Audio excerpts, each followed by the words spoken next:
Thank you जसमें sir. सबसे पहले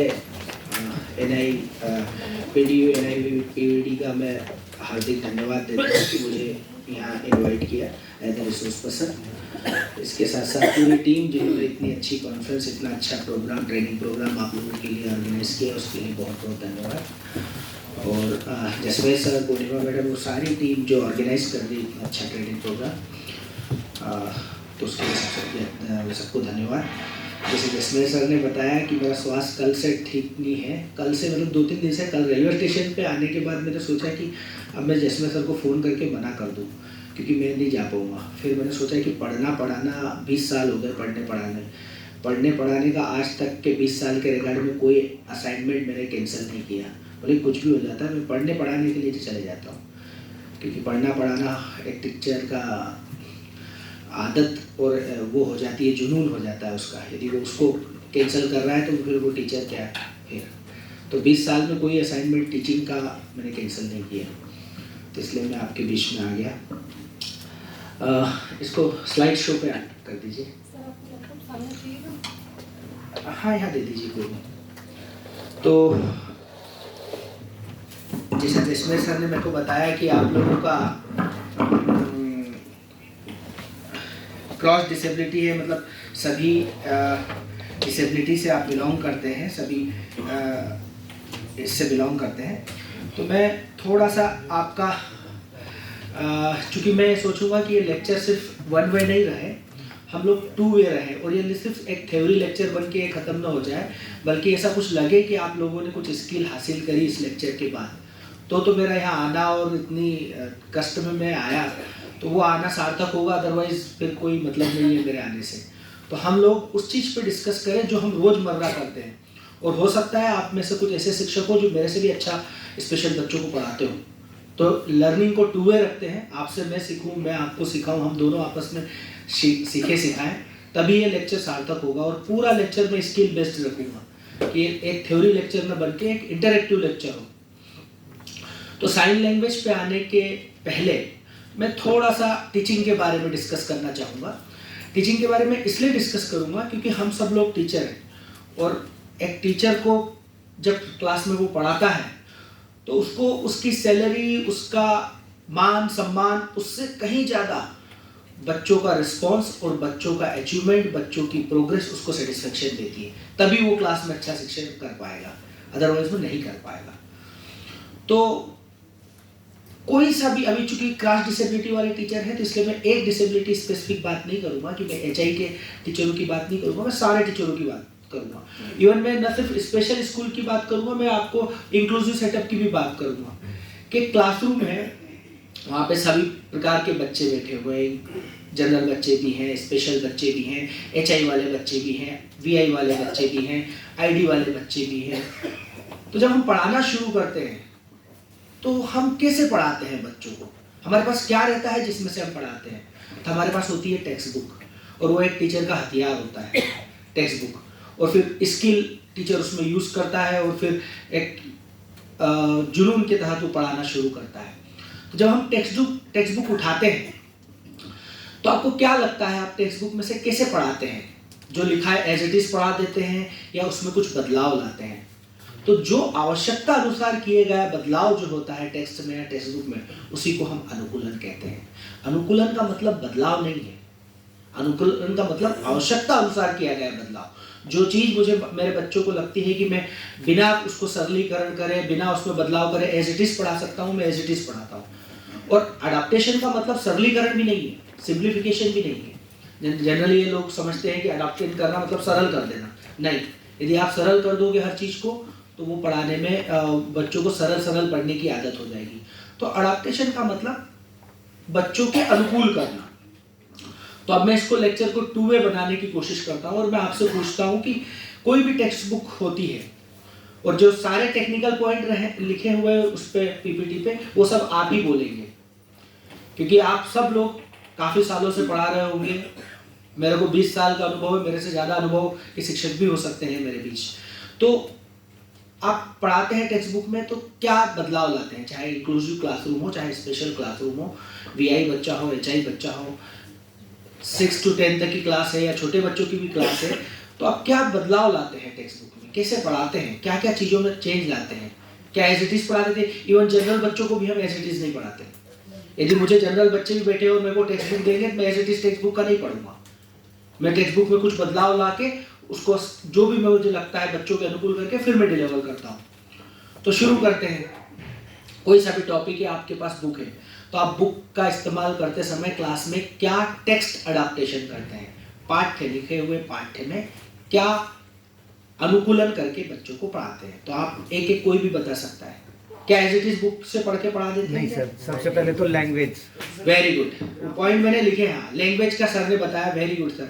तो लैंग्वेज में सर क्या बदलाव लाते हैं? लैंग्वेज में बेसिकली वो किस लैंग्वेज में सीख रहा है, सीख सकता है बच्चा, जरूरी नहीं है उसको हिंदी इंग्लिश। सबसे बढ़िया पॉइंट बोला कि किस लैंग्वेज में पढ़ाना चाहिए। लैंग्वेज में अंदर क्या बदलाव लाना है वो तो सेकेंडरी है। किस लैंग्वेज में, मीडियम ऑफ लैंग्वेज क्या होगी, मीडियम ऑफ इंस्ट्रक्शन क्या होगी, हिंदी होगी, इंग्लिश होगी, उसकी मातृभाषा होगी। तो जनरली हम मातृभाषा को ही महत्व देते हैं, आसानी से समझ पाए। एग्जैक्टली। तो ये तो लैंग्वेज वाली बात होगी। अब अंदर गए, मान लो मातृभाषा उसकी हिंदी और हम हिंदी में पढ़ा रहे हैं, कोई सा भी साइंस सब्जेक्ट है, सोशल साइंस है, कोई सा भी सब्जेक्ट पढ़ा रहे हैं, हिंदी में लिखा हुआ है। अब उस लैंग्वेज में हम एक एक पॉइंट पे डिस्कस करेंगे। लैंग्वेज में क्या बदलाव लाते हैं? किसी भी स्पेशल बच्चे को पढ़ाना है, इवन जनरल बच्चे को भी पढ़ाना है, तब भी बदलाव लाते हैं। क्या बदलाव लाते हैं लैंग्वेज में?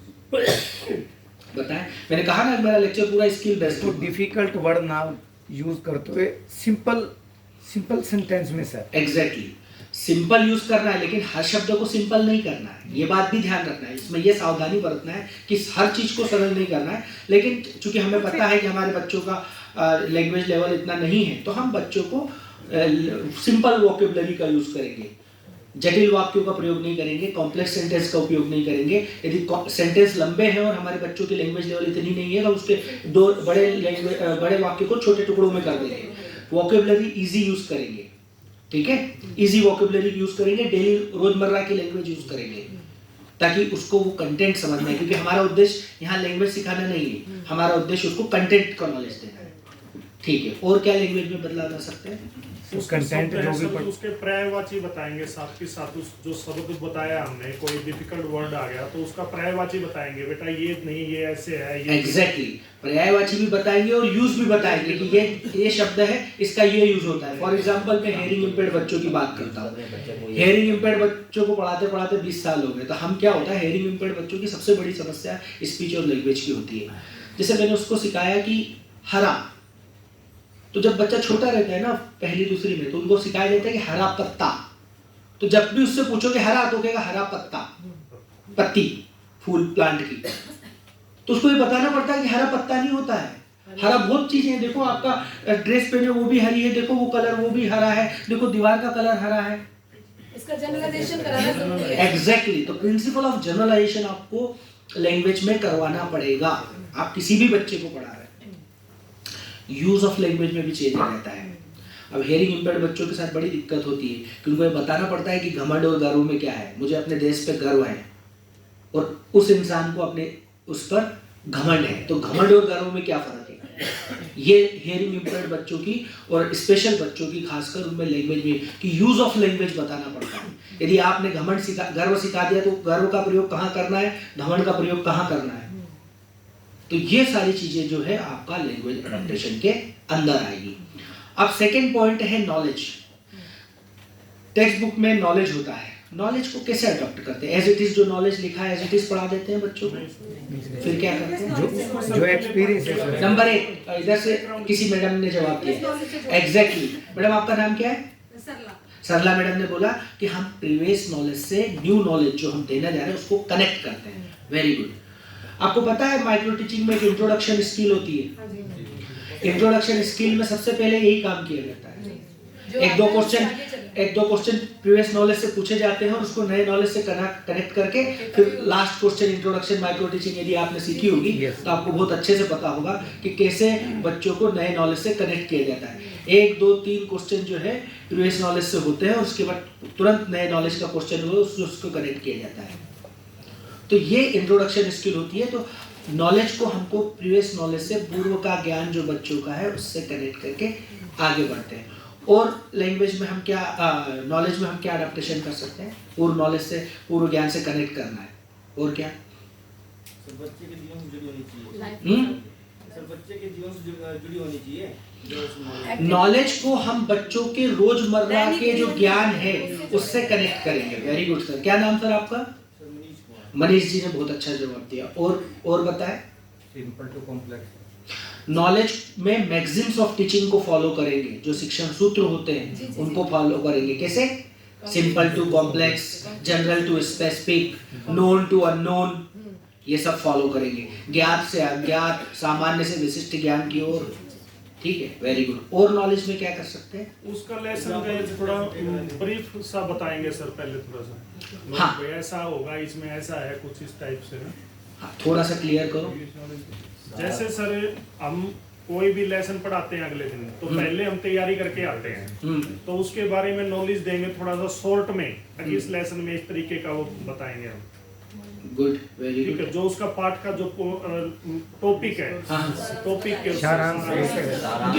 एक्सट्रैक्ट देंगे, लेसन के बारे में थोड़ा ब्रीफ करेंगे।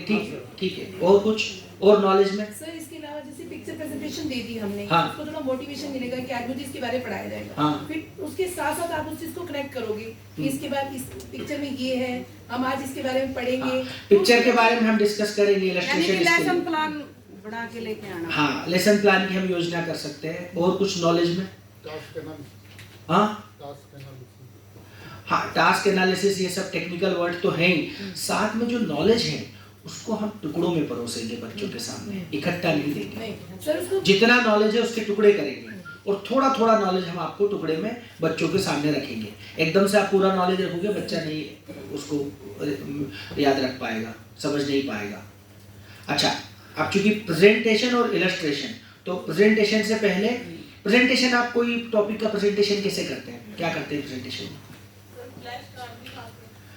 वो हम इलस्ट्रेशन में डिस्कस करेंगे कैसे हम वो करते हैं। प्रेजेंटेशन में हम चित्रों के माध्यम से, या फिर हम कह रहे हैं कि ग्राफ से, फ्लो चार्ट से, टेबल से, कई तरीके के हम प्रेजेंटेशन कर सकते हैं। वो इतना मेजर नहीं है। लेकिन इलस्ट्रेशन, कोई बताएगा मुझे कि इलस्ट्रेशन या दृष्टांत क्या होता है? ये टीचर की बहुत बढ़िया स्किल है, और एक अच्छा शिक्षक वही अच्छा शिक्षक है जो इलस्ट्रेशन स्किल रखता है। तो कोई मुझे बताएगा कि दृष्टांत कौशल क्या है? अपने सब्जेक्ट को वो different TLMs, use of tactile methods, कुछ भी उसको उसके साथ एलोबरेट करे, कनेक्ट करे अपने सब्जेक्ट को किस चीज़ के साथ। सपोज करो मैंने एक फ्लावर पढ़ाना है, तो फ्लावर का मैं रियल ऑब्जेक्ट साथ रखूँगा, उसको साथ साथ बताता हूँ। बिल्कुल सर, बिल्कुल सही बोल रहे। कोई इसको डिफाइन कर सकता है टेक्निकली कि व्हाट इज इलस्ट्रेशन? ये बहुत बढ़िया बात है। और एक अच्छा शिक्षक तभी है जब उसमें बहुत अच्छी इलस्ट्रेशन स्किल हो। जो आपको टीचर पढ़ाना चाह रहा है क्लास में, तो उसको इलस्ट्रेशन को कोई डिफाइन कर सकता है? हाँ मैडम प्लीज, इसको पीछे से मैम बताने जा रही, बताइए मैम। जैसे एक बच्चे को हमें छोटा और बड़े के बारे में बताना है, तो हम एक पिक्चर बना सकते हैं, मम्मी बेटी, तो उसको बता सकते हैं कि ये छोटी है, ये बच्ची है, ये मम्मी है, इन्होंने छोटी बिंदी लगाई है, इन्होंने बड़ी बिंदी लगाई है, चलो आज मैं आपको छोटा बड़ा सिखाती हूँ। बिल्कुल। इलस्ट्रेशन में जैसे मैडम ने बताया, चित्रों के माध्यम से, रियल ऑब्जेक्ट्स के माध्यम से हम इलस्ट्रेट करते हैं, पर मकसद क्या होता है इसका? क्या, क्यों हम ये सब कर रहे हैं? क्या करना चाहते हैं इलस्ट्रेशन? उसको रेडी करना, रियल से कनेक्ट करना, दैनिक जीवन से कनेक्ट करना। एग्जैक्टली, मैं उसको थोड़ा सा आपको सरल शब्दों में बता देता हूँ। टू क्रिएट मेंटल इमेज, बच्चों के दिमाग में एक मस्तिष्क छवि बना देना उस कॉन्सेप्ट की, उसी को इलस्ट्रेशन कहते हैं। चाहे आप चित्रों से बनाओ, चाहे आप उदाहरणों से बनाओ। दो टाइप का इलस्ट्रेशन होता है, इलस्ट्रेशन थ्रू पिक्चर्स और illustration through examples. Sir for example जैसे हमें उस बच्चे को एक लाइन ड्रॉ करनी सिखानी है, हम उसका बेस्ट ऑप्शन है कि जो क्लास में बच्चे हैं उनको एक लाइन में खड़ा कर दें, तो एक लाइन बन गई ना। और जब हम उसको बनाएंगे तो उसका एसेशन हो जाएगा कि ये दोनों चीजें सेम है, लाइन ऐसे ही बनती है, तो वो भी तो उसमें बेस्ट वे रहेगा उसको। बिल्कुल।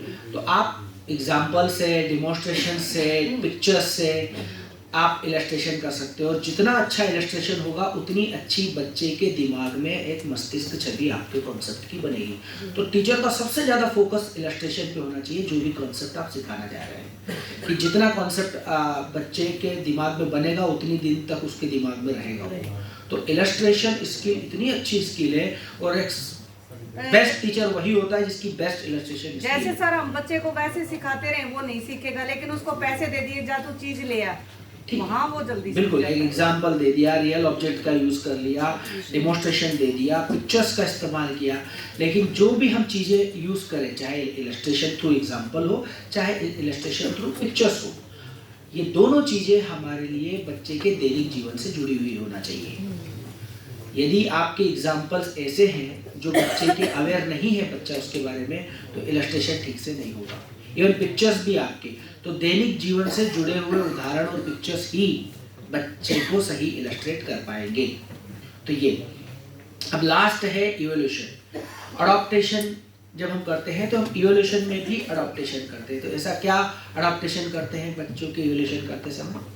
बच्चे के मेंटल लेवल के अकॉर्डिंग इवैल्यूएशन करते हैं। एग्जैक्टली। और कब जैसे फॉर एग्जांपल हम उसको कुछ सिखाना चाहते हैं, हम उसको पार्ट में बांट के सबसे पहले एक छोटा पार्ट सिखाएंगे, उसका इवैल्यूएशन करेंगे, जब हमें लगेगा वो सीख गया उसके बाद उसको नेक्स्ट पे लेके जाएंगे, ना कि पूरा ही सिखा देंगे एक बार में। ठीक है, क्योंकि उसका लेवल तो देखना ही जरूरी है ना, क्योंकि एक साथ सारा डाउट नहीं सीख पाएगा जिसको सिखाना चाहते हैं। Good good. और इवैल्यूएशन में क्या अडॉप्टेशन कर सकते ये हैं? जरूरी नहीं है कि हमने उसने जो लिखित में लिख के दिखाया है वही हम उसका इवैल्यूएट करें। बिल्कुल। मेथड ऑफ असेसमेंट आपकी कई प्रकार की हो सकती है according to the needs of the child. Method of assessment आप कैसे असेसमेंट कर रहे हैं, ओरल कर रहे हैं, रिटर्न कर रहे हैं, है ना, ये आप या एक्चुअल में कुछ करके दिखा रहा है प्रोजेक्ट। एग्जैक्टली। और कुछ ओवरऑल प्रोग्रेस देखते हैं बच्चे की, हाँ चाहे वो उसकी सोशल है, एकेडमिक है, किसी भी क्षेत्र में, बिल्कुल को बिल्कुल। करिकुलर एक्टिविटीज में है। आप उसका सारा ओवरऑल असेसमेंट करेंगे, ठीक है। प्री, पेरी और पोस्ट असेसमेंट करेंगे, पढ़ाने के दौरान, पढ़ाने से पहले, पढ़ाने के बाद, ये सारा आपका कंटिन्यूस टीचिंग और असेसमेंट आपका साथ साथ चलता जाएगा। वही अडॉप्टेशन सही होता है। अदरवाइज होता क्या है कि हम पूरा पढ़ाने के बाद लास्ट में प्रश्न पूछ रहे हैं, तो हमें यही नहीं, फिर हम वापस तो पूरा लेक्चर फिर से लेंगे नहीं। तो पढ़ाने के दौरान जैसे मैं आपसे लेक्चर ले रहा हूँ, तो मैं आपसे पूछता भी जा रहा हूँ, पढ़ाता भी जा रहा हूँ, ताकि मुझे ये समझ में आ जाएगा कि आपको किस मेथड से पढ़ाना सही लग रहा है। यदि मुझे ड्यूरिंग टीचिंग, ड्यूरिंग लेक्चर यदि कुछ चेंज करना होगा तो मैं चेंज करूँगा पढ़ाने के लिए। तो इसलिए जो है हम पढ़ाना के साथ साथ इवैल्यूएशन करते जाते हैं, ठीक है। अब मैं साइन लैंग्वेज के बारे में, अपने जो आज का हमारा टॉपिक है उसके बारे में, ये तो मैंने आपको अडॉप्टेशन के बारे में बताया। और अडॉप्टेशन ऐसा नहीं है कि सिर्फ HI सारे बच्चों के लिए जरूरी होता है, क्योंकि हमने कहा कि पहला अडॉप्टेशन लैंग्वेज के बारे में है। आप देखेंगे कि श्रवण बाधित बच्चों को कई तरीके से पढ़ाया जाता है। कुछ लोग कहते हैं बोल सुन के पढ़ाओ, कुछ लोग कहते हैं साइन लैंग्वेज से पढ़ाओ, कुछ लोग कहते हैं कि जो वर्बल है उसका पूरा साइन में ट्रांसलेट कर दो, अलग अलग। अच्छा पहले बताओ, हियरिंग इम्पेयर्ड बच्चों के टीचर कितने हैं यहाँ पे? हाथ ऊपर करेंगे। अच्छी संख्या है, गुड। तो आप लोगों के लिए ये टॉपिक अवेयर होगा, क्रॉस डिसेबिलिटी वाले टीचर्स के लिए थोड़ा सा नया टॉपिक होगा, लेकिन आप लोग इस मेथड ऑफ टीचिंग या मेथड ऑफ कम्युनिकेशन से अवेयर होंगे पहले से। लेकिन कुछ लोग कहते हैं, देखो एक टीचर क्लासरूम में क्या कर रहा है वो टीचर का एकेडमिक फ्रीडम है। कोई हमें ऊपर से कहे कि आप इस विधि से पढ़ाओ, उस विधि से पढ़ाओ, मैं इसको सही नहीं मानता। 20 साल हो गए इस फील्ड में, HI बच्चों को पढ़ाते पढ़ाते, कॉलेज से लगा के नर्सरी तक के HI बच्चों को मैंने पढ़ाया अपने 20 साल के करियर में, आज टीचर्स को पढ़ा रहा हूँ। तो मेरा ऐसा मानना है कि एक टीचर जो है क्लासरूम का वही लीडर है, और वो जो डिसाइड करेगा उससे बेस्ट मेथड कोई बाहर का व्यक्ति नहीं बता सकता कि इस मेथड से पढ़ाओ। तो आपको डिसाइड करना है कि कौन सी मेथड से पढ़ाना है। यदि कोई ये कहता है कि सारे हेयरिंग इम्पेयर्ड बच्चों को सिर्फ आप साइन लैंग्वेज से पढ़ाओ, मैं साइन लैंग्वेज का स्पेशलिस्ट हूँ, फिर भी मैं कह रहा हूँ कि ये बात करो, क्योंकि अलग अलग बच्चे के अलग अलग नीड्स। एग्जैक्टली मैडम, हर बच्चा अपने आप में अलग हो सकता है। क्लास में यदि 20 बच्चे हेयरिंग इम्पेयर्ड तो हो सकता है 5 मेथड को अलग, 5 बच्चों को अलग मेथड और 10 बच्चों को अलग। हर बच्चों को साइन लैंग्वेज से पढ़ाना चाहिए, मैं इसको भी सही नहीं मानता, और मैं इसको भी नहीं सही मानता कि हर बच्चों को बोल बोल के फोर्सफुली आप कहो नहीं बोलना पड़ेगा। ना तो उसका अगली आइडेंटिफिकेशन हुआ, अगली इंटरवेंशन भी नहीं हुआ, ना उसको हेयरिंग एड से फायदा हो रहा है, आपकी वर्बल इंस्ट्रक्शन उसके कानों तक पहुंच ही नहीं रही, फिर भी आप नहीं बोल के पढ़ाना है, बोल के पढ़ाना है। तो ये भी हो रहा है, और ये ज़्यादातर यही होता है, और ये गलत है, ऐसा नहीं होना चाहिए। तो आपको बच्चे की नीड असेस करके फिर उसके हिसाब से आपको डिसीजन लेना है। तो कभी कोई कहता है कि स्पीच से पढ़ाओ, कभी कोई कहता है साइन लैंग्वेज से पढ़ाओ, कभी कोई कहता है साइंस सिस्टम से पढ़ाओ। नहीं, कोई फिर ये पूछते हैं कोई कॉन्फ्रेंस में कि बेस्ट मेथड कौन सी होती है। प्रश्न ही गलत है, बेस्ट मेथड कोई सी होती ही नहीं। हर मेथड अपने आप में सही और हर मेथड का अपने आप में लिमिटेशन होता है। ये सिर्फ मैं हियरिंग इम्पेयर्ड बच्चों की बात नहीं कर रहा, आप दूसरी भी पढ़ाने की मेथड, कोई लेक्चर मेथड, कोई डिमोन्स्ट्रेशन मेथड, ये भी कहते हैं कि इसमें ये मेथड अच्छी होती, नहीं, कोई सी मेथड बेस्ट नहीं होती। ये प्रश्न ही गलत है। यदि कोई आपसे ये पूछता है कि बेस्ट मेथड क्या है, तो प्रश्न ही गलत है। कोई सी बेस्ट मेथड नहीं होती, जो बच्चे की नीड है उसके हिसाब से मेथड डिसाइड होती है। सभी मेथड बेस्ट हो सकती है और सभी मेथड में लिमिटेशंस हो सकती है। तो ये आपको डिसाइड करना होता है। एज अ टीचर आपका एकेडमिक फ्रीडम होता है कि आप डिसाइड करें आपके बच्चों के लिए क्या बेस्ट मेथड होगी। तो साइन लैंग्वेज की मैं बात करूं, दुनिया की कोई सी भी लैंग्वेज की बात करते हैं, अक्सर मैं कॉन्फ्रेंसेस में 20 साल हो गए प्रेजेंटेशन करते करते, अक्सर एक क्वेश्चन सब लोग पूछते हैं, सर साइन लैंग्वेज कैसे सीखें? तो मैं उन्हीं से सवाल पूछता हूँ कि दुनिया में कोई सी भी लैंग्वेज सीखना हो उसका बेस्ट तरीका क्या हो सकता है? कोई बताएगा? बच्चों के साथ ही सीखते हैं सब ज़्यादा। और कोई? अच्छा जवाब है मैडम आपका। बेस्ट मेथड, कोई सी भी दुनिया की लैंग्वेज सीखना हो, उसकी लैंग्वेज सीखने की बेस्ट मेथड क्या है? हाँ मैडम बताएं प्लीज। सब उनके बीच में चले जाएं, उनके बीच में रहें। Good, very good. और कोई? और कुछ? दुनिया की कोई सी भी लैंग्वेज सीखना हो ना, तो सबसे बेस्ट तरीका है उस लैंग्वेज में आप बात करना शुरू कर दो। उन लोगों के बीच चले जाओ, उन बच्चों के बीच चले जाओ जिनके जो लोग ये जो भाषा बोलते हैं। इससे बेस्ट तरीका नहीं है कोई सी लैंग्वेज सीखने का। आप उस लैंग्वेज का इस्तेमाल करो। तो अक्सर मेरे से पूछते हैं कि साइन लैंग्वेज सर आप इतने बड़े विशेषज्ञ हैं साइन लैंग्वेज का, तो हमको ऐसा तरीका बताओ कि हम तुरंत सीख जाएं। उनको आसपास की डेफ स्कूल देख लो, डेफ बच्चों की स्कूल, वहाँ जाओ, वहाँ बात करो उन बच्चों के बीच में, वो आपको सिखा देंगे साइन लैंग्वेज। उनके बीच रहोगे आप सीख जाओगे। तो कोई भी भाषा सीखने का सबसे बेस्ट तरीका होता है उस भाषा का यूज करना। अभी मैं आपसे 3 विधियां हैं जो कि आपके सामने लिखी है। एक ओरलिज्म, एक टोटल कम्युनिकेशन, एक एजुकेशन बाइलिंगुअलिज्म। अब एजुकेशन बाइलिंगुअलिज्म के बारे में हम डिस्कस करेंगे क्योंकि आज का हमारा टॉपिक है कि role of ISL in the education for the deaf. यही आज का हमारा टॉपिक है, साइन लैंग्वेज का विशेष बच्चों के लिए क्या भूमिका होती है शिक्षण में, साइन लैंग्वेज की क्या भूमिका। जब हम ओरलिज्म की बात करते हैं तो ओरलिज्म मतलब बोलना सुनना, जहां मोड ऑफ कम्युनिकेशन ओरल हो और लैंग्वेज वर्बल हो, तो ऐसी मेथड ओरलिज्म होती है। जहां mode of communication visual manual हो और लैंग्वेज वर्बल हो, टोटल कम्युनिकेशन होता है। जहां मोड ऑफ कम्युनिकेशन जो है विजुअल मैनुअल हो और लैंग्वेज मैनुअल हो, तो एजुकेशन बाइलिंगुअलिज्म होती है। वर्बल लैंग्वेज हिंदी इंग्लिश कोई सी भी होती है। मोड ऑफ कम्युनिकेशन ओरल मतलब सुनना, ओरल मतलब बोलना। तो ऐसी मेथड जो है ओरलिज्म कहलाती है।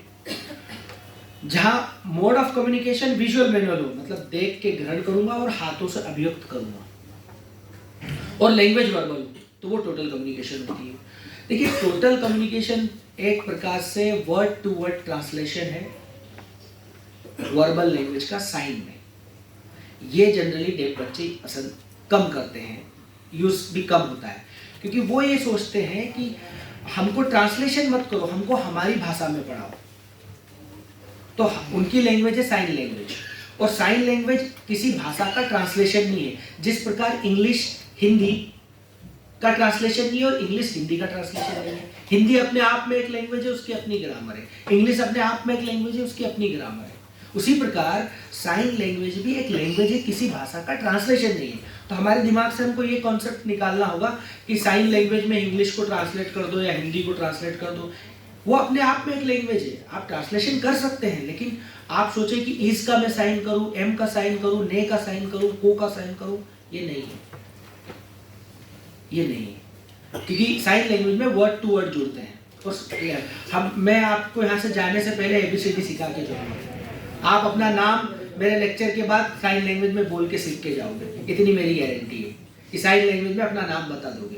इतना मैं आपको सिखा के जाऊँगा आज लेक्चर के बाद। तो एजुकेशन बाइलिंग, ओरलिज्म बोल सुन के पढ़ाना बहुत आसान है। टोटल कम्युनिकेशन पूरा वर्बल लैंग्वेज जो भी कंटेंट है उसका साइंस सिस्टम में ट्रांसलेट करना। और education bilingualism language through language, मतलब साइन लैंग्वेज से पढ़ाना। एजुकेशन बाइलिंगुअलिज्म आप देखेंगे ना, ये बाइलिंगुअलिज्म में जो कॉन्सेप्ट है ये कोई नया नहीं है। मुझे इंग्लिश सीखना है तो मुझे फर्स्ट लैंग्वेज से सेकेंड लैंग्वेज सीखना है, हिंदी से मुझे इंग्लिश सीखना है। तो जो बाइलिंगुअलिज्म जो कॉन्सेप्ट है वो कोई नया कॉन्सेप्ट नहीं है, सिर्फ डेफ बच्चों के लिए यूज हो रहा है। ये ऐसा कॉन्सेप्ट है जहाँ पर आप बच्चे की मदर टंग से सेकेंड लैंग्वेज सिखाते हैं, सेकेंड लैंग्वेज का रीडिंग राइटिंग सिखाते हैं, सेकेंड लैंग्वेज सिखाते हैं। यदि मुझे इंग्लिश सीखना है तो मुझे हिंदी से इंग्लिश सीखूंगा, मेरी फर्स्ट मदर टंग के बेस को मैं फिर इंग्लिश में यूज करूंगा। उसी प्रकार डेफ बच्चों को साइन लैंग्वेज से हम जब कोई सेकेंड लैंग्वेज सिखाते हैं तो हम उसको एजुकेशन बाइलिंगुअलिज्म कम्युनिकेशन मेथड कहते हैं। इसके अलग अलग प्रिंसिपल्स हैं, अलग अलग चीज़ें हैं। जैसे हम कहते हैं कि इसमें हम इंडिविजुअलिस्टिक गोल पे ध्यान देते हैं। हम ये नहीं ध्यान देते कि ये स्पीच डेवलप हो जाए और मेनस्ट्रीमिंग हो जाए, नहीं। हमारा उद्देश्य, बच्चा जब स्कूल आता है तो उसका उद्देश्य उसको मेनस्ट्रीमिंग में डालना या उसकी स्पीच डेवलप करना नहीं होता है, बल्कि उसका नॉलेज अपग्रेड करना होता है। तो हम उसके व्यक्तिगत लक्ष्यों पे ध्यान देते हैं। इस सिद्धांत का मोटो होता है लैंग्वेज थ्रू लैंग्वेज, मतलब भाषा से भाषा सिखाना। यहाँ रोल ऑफ स्पीच जो है एसेंशियल नहीं होती है, बच्चा सीख रहा है ठीक है, अदरवाइज हम स्पीच पे ध्यान नहीं देते, बल्कि उसके लैंग्वेज और पर्सनालिटी पे ध्यान। Cultural model of deafness use किया जाता है, मतलब डेफनेस का कल्चरल मॉडल ये बोलता है कि आप बच्चे को और डेफनेस को आप एज ए डिसेबिलिटी मत देखो, उसकी आइडेंटिटी देखो और उसको साइन लैंग्वेज से उसकी प्रोग्रेस करो। अब क्यों साइन बाइलिंगुअलिज्म बेटर होता है, क्या है कि बाइलिंगुअलिज्म को हम बेटर कह रहे हैं, क्या ऐसा जस्टिफिकेशन है जिससे हम कह सकते हैं कि बाइलिंगुअलिज्म मेथड बेटर है डेफ बच्चों के लिए। तो पहला जस्टिफिकेशन है लिंग्विस्टिक जस्टिफिकेशन। मैंने कहा कि आप मदर टंग का उपयोग करके सेकेंड लैंग्वेज सिखाओ, तो इसका लिंग्विस्टिक जस्टिफिकेशन क्या हो सकता है, क्यों ये भाषिक तौर पर तर्कसंगत है कि हाँ आपको फर्स्ट लैंग्वेज को बेस बना के आपको सेकंड लैंग्वेज या दुनिया भर के सब्जेक्ट सिखाना चाहिए। कोई दे सकता है इसका भाषिक तर्कसंगतता या भाषिक तर्कसंगतता बता सकता है क्यों फर्स्ट लैंग्वेज का उपयोग करना है सेकंड लैंग्वेज को सिखाने में या अन्य सब्जेक्ट सिखाने में? जनरल क्वेश्चन है, सिर्फ डेफनेस से रिलेटेड नहीं है। लिंग्विस्टिक जस्टिफिकेशन, क्यों हमको मदर टंग, क्यों एनईपी कह रही है कि मदर टंग का उपयोग करो? क्योंकि उसके पास वोकैबुलरी पहले से है सर, जो वोकैबुलरी उसके पास वो तो पहले से ही है सर, तो उसको ज़्यादा आसानी से सीखेगा। एग्जैक्टली, यानी हम उसको दूसरी लैंग्वेज सिखा के तब उसे कोई ज्ञान नया दें हम। एग्जैक्टली। और कोई लिंग्विस्टिक जस्टिफिकेशन पे और कोई तर्क दे सकता है क्यों हम बाइलिंगुअलिज्म मेथड डेफ बच्चों के लिए यूज करते हैं, या जनरल बच्चों के लिए भी मैं कहूँ कि उसकी फर्स्ट लैंग्वेज का इस्तेमाल करके आप सेकंड लैंग्वेज और दूसरे सब्जेक्ट पढ़ाओ, क्यों ये लिंग्विस्टिकली जस्टिफाइड है, क्यों ये एक दूसरे से जुड़ी हुई है दोनों। कैसे? जैसे पहली जो भाषा है उसी को माध्यम बना के हम दूसरी सिखाते हैं। Very good. और कोई उदाहरण के साथ एक्सप्लेन कर सकता है? सर उस माहौल में रह रहा है, वहाँ पे यही भाषा तो यूज हो रही है ना, जब उसको समझने में आसानी होगी। एग्जैक्टली। जब एक बच्चा, अब आपको एक बहुत अच्छा उदाहरण देता हूँ मैं। जब एक बच्चा, एक जनरल बच्चा, सामान्य सुनने वाला बच्चा जब स्कूल आता है, आपको पता है वो 5 साल में जब स्कूल आता है, तो आप 5 साल में जब वो स्कूल पहुंचा तो क्या वो हिंदी अपनी मदर टंग लेके आया है? क्या आपको लगता है कि उसको ये सिखाने की जरूरत है कि आपको शाम को आप पापा के साथ शाम को घूमने जाओगे में गे लगाना है, या कल मैं पापा के साथ मूवी देखने गया था मैं था लगाना है? उसको आप टेंस सिखाते हो क्या? पहले से सीखा होता वो घर से सीख के आता है। पहले से सीखा होता है सर। आप तो बाद में उसको बताते हो क्लास में कि इसको बेटा था लगाया था ना, कल की बात की, इसको भूतकाल कहते हैं, और जो गागे की लगाया इसको भविष्यकाल कहते हैं। हाँ, क्योंकि छोटा बच्चा जैसे भाई 5 साल तक तो वो ऑलरेडी लैंग्वेज लेके आता है, आप उसको कुछ नहीं सिखाते, आप उसको सिर्फ लिखना पढ़ना सिखाते हो, अक्षर ज्ञान कराते हो, बाकी वो पूरी लैंग्वेज लेके आता है। डेफ बच्चों के साथ ऐसा नहीं है।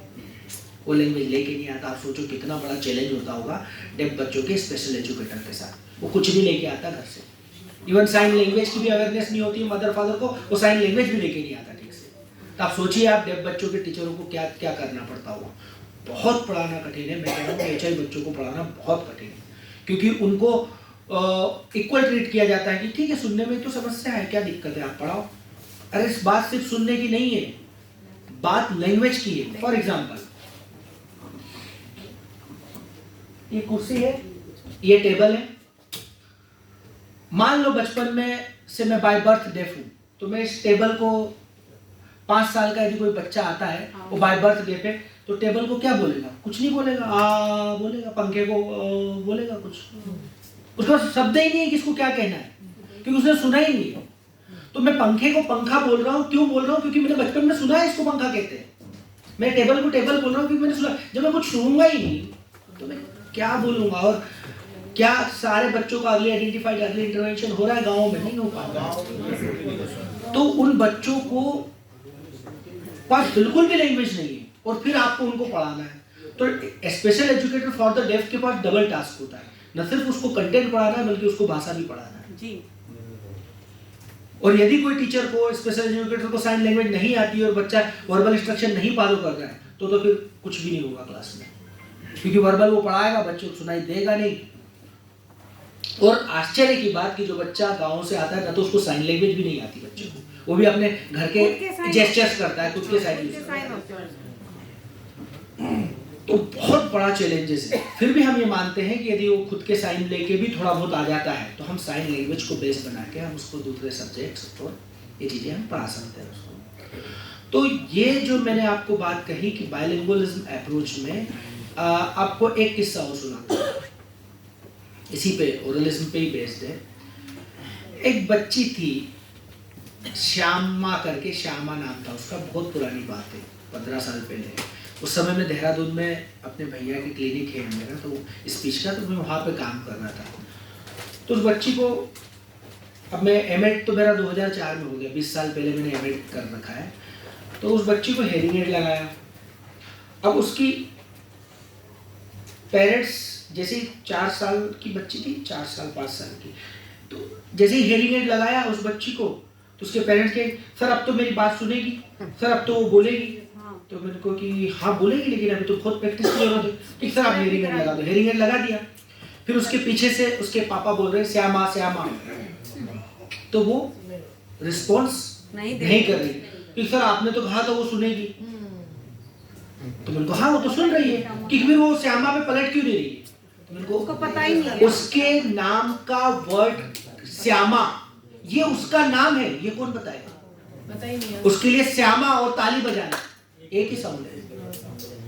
साइड साउंड का डिस्क्रिमिनेशन, साउंड का आइडेंटिफिकेशन, साउंड का कंप्रेहेंशन, साउंड की अवेयरनेस नहीं। पीछे से बजाना है ना ताली, पीछे से बोलना है, आगे से तो देख लेगी, लिप रीडिंग कर लेगी ना। आगे से तो लिप रीडिंग, पीछे से हो रही है। हेयरिंग एड लगा दिया, पीछे से श्यामा सा, वो पलट ही नहीं रही है। और क्या मालूम कि श्यामा का उसका नाम है, उस पर पलटना है। तो ये चैलेंजेस है। मतलब हेयरिंग एड लगाने के बाद आपको फिर साउंड में awareness, discrimination, identification, comprehension sound का करवाना पड़ेगा। कि पापा, तो पापा आगे से बोलो और पापा फिर पीछे से बोलो, फिर वो साउंड की पहचान करेगी, ये पापा। श्यामा आपका नाम है, आगे से बोलो फिर उसको पीछे से बोलो साउंड श्यामा। साथ साथ ऑब्जेक्ट दिखाना भी पड़ेगा, सिखाना पड़ेगा। हाँ नहीं, मैं तो फैमिली मेंबर्स की बात कर रहा हूँ कि फैमिली मेंबर्स के आइडेंटिफिकेशन के लिए आपको दिखाना पड़ेगा। तो ये चैलेंजेस हैं हेयरिंग इम्पेयर्ड बच्चों को डील करने के लिए। इतना चैलेंजेस है। आप सोचो कि एक सिर्फ पापा मम्मी बच्ची के नाम के साउंड रिकॉग्निशन में इतना टाइम लग रहा है, जो कि कॉन्क्रीट कॉन्सेप्ट है।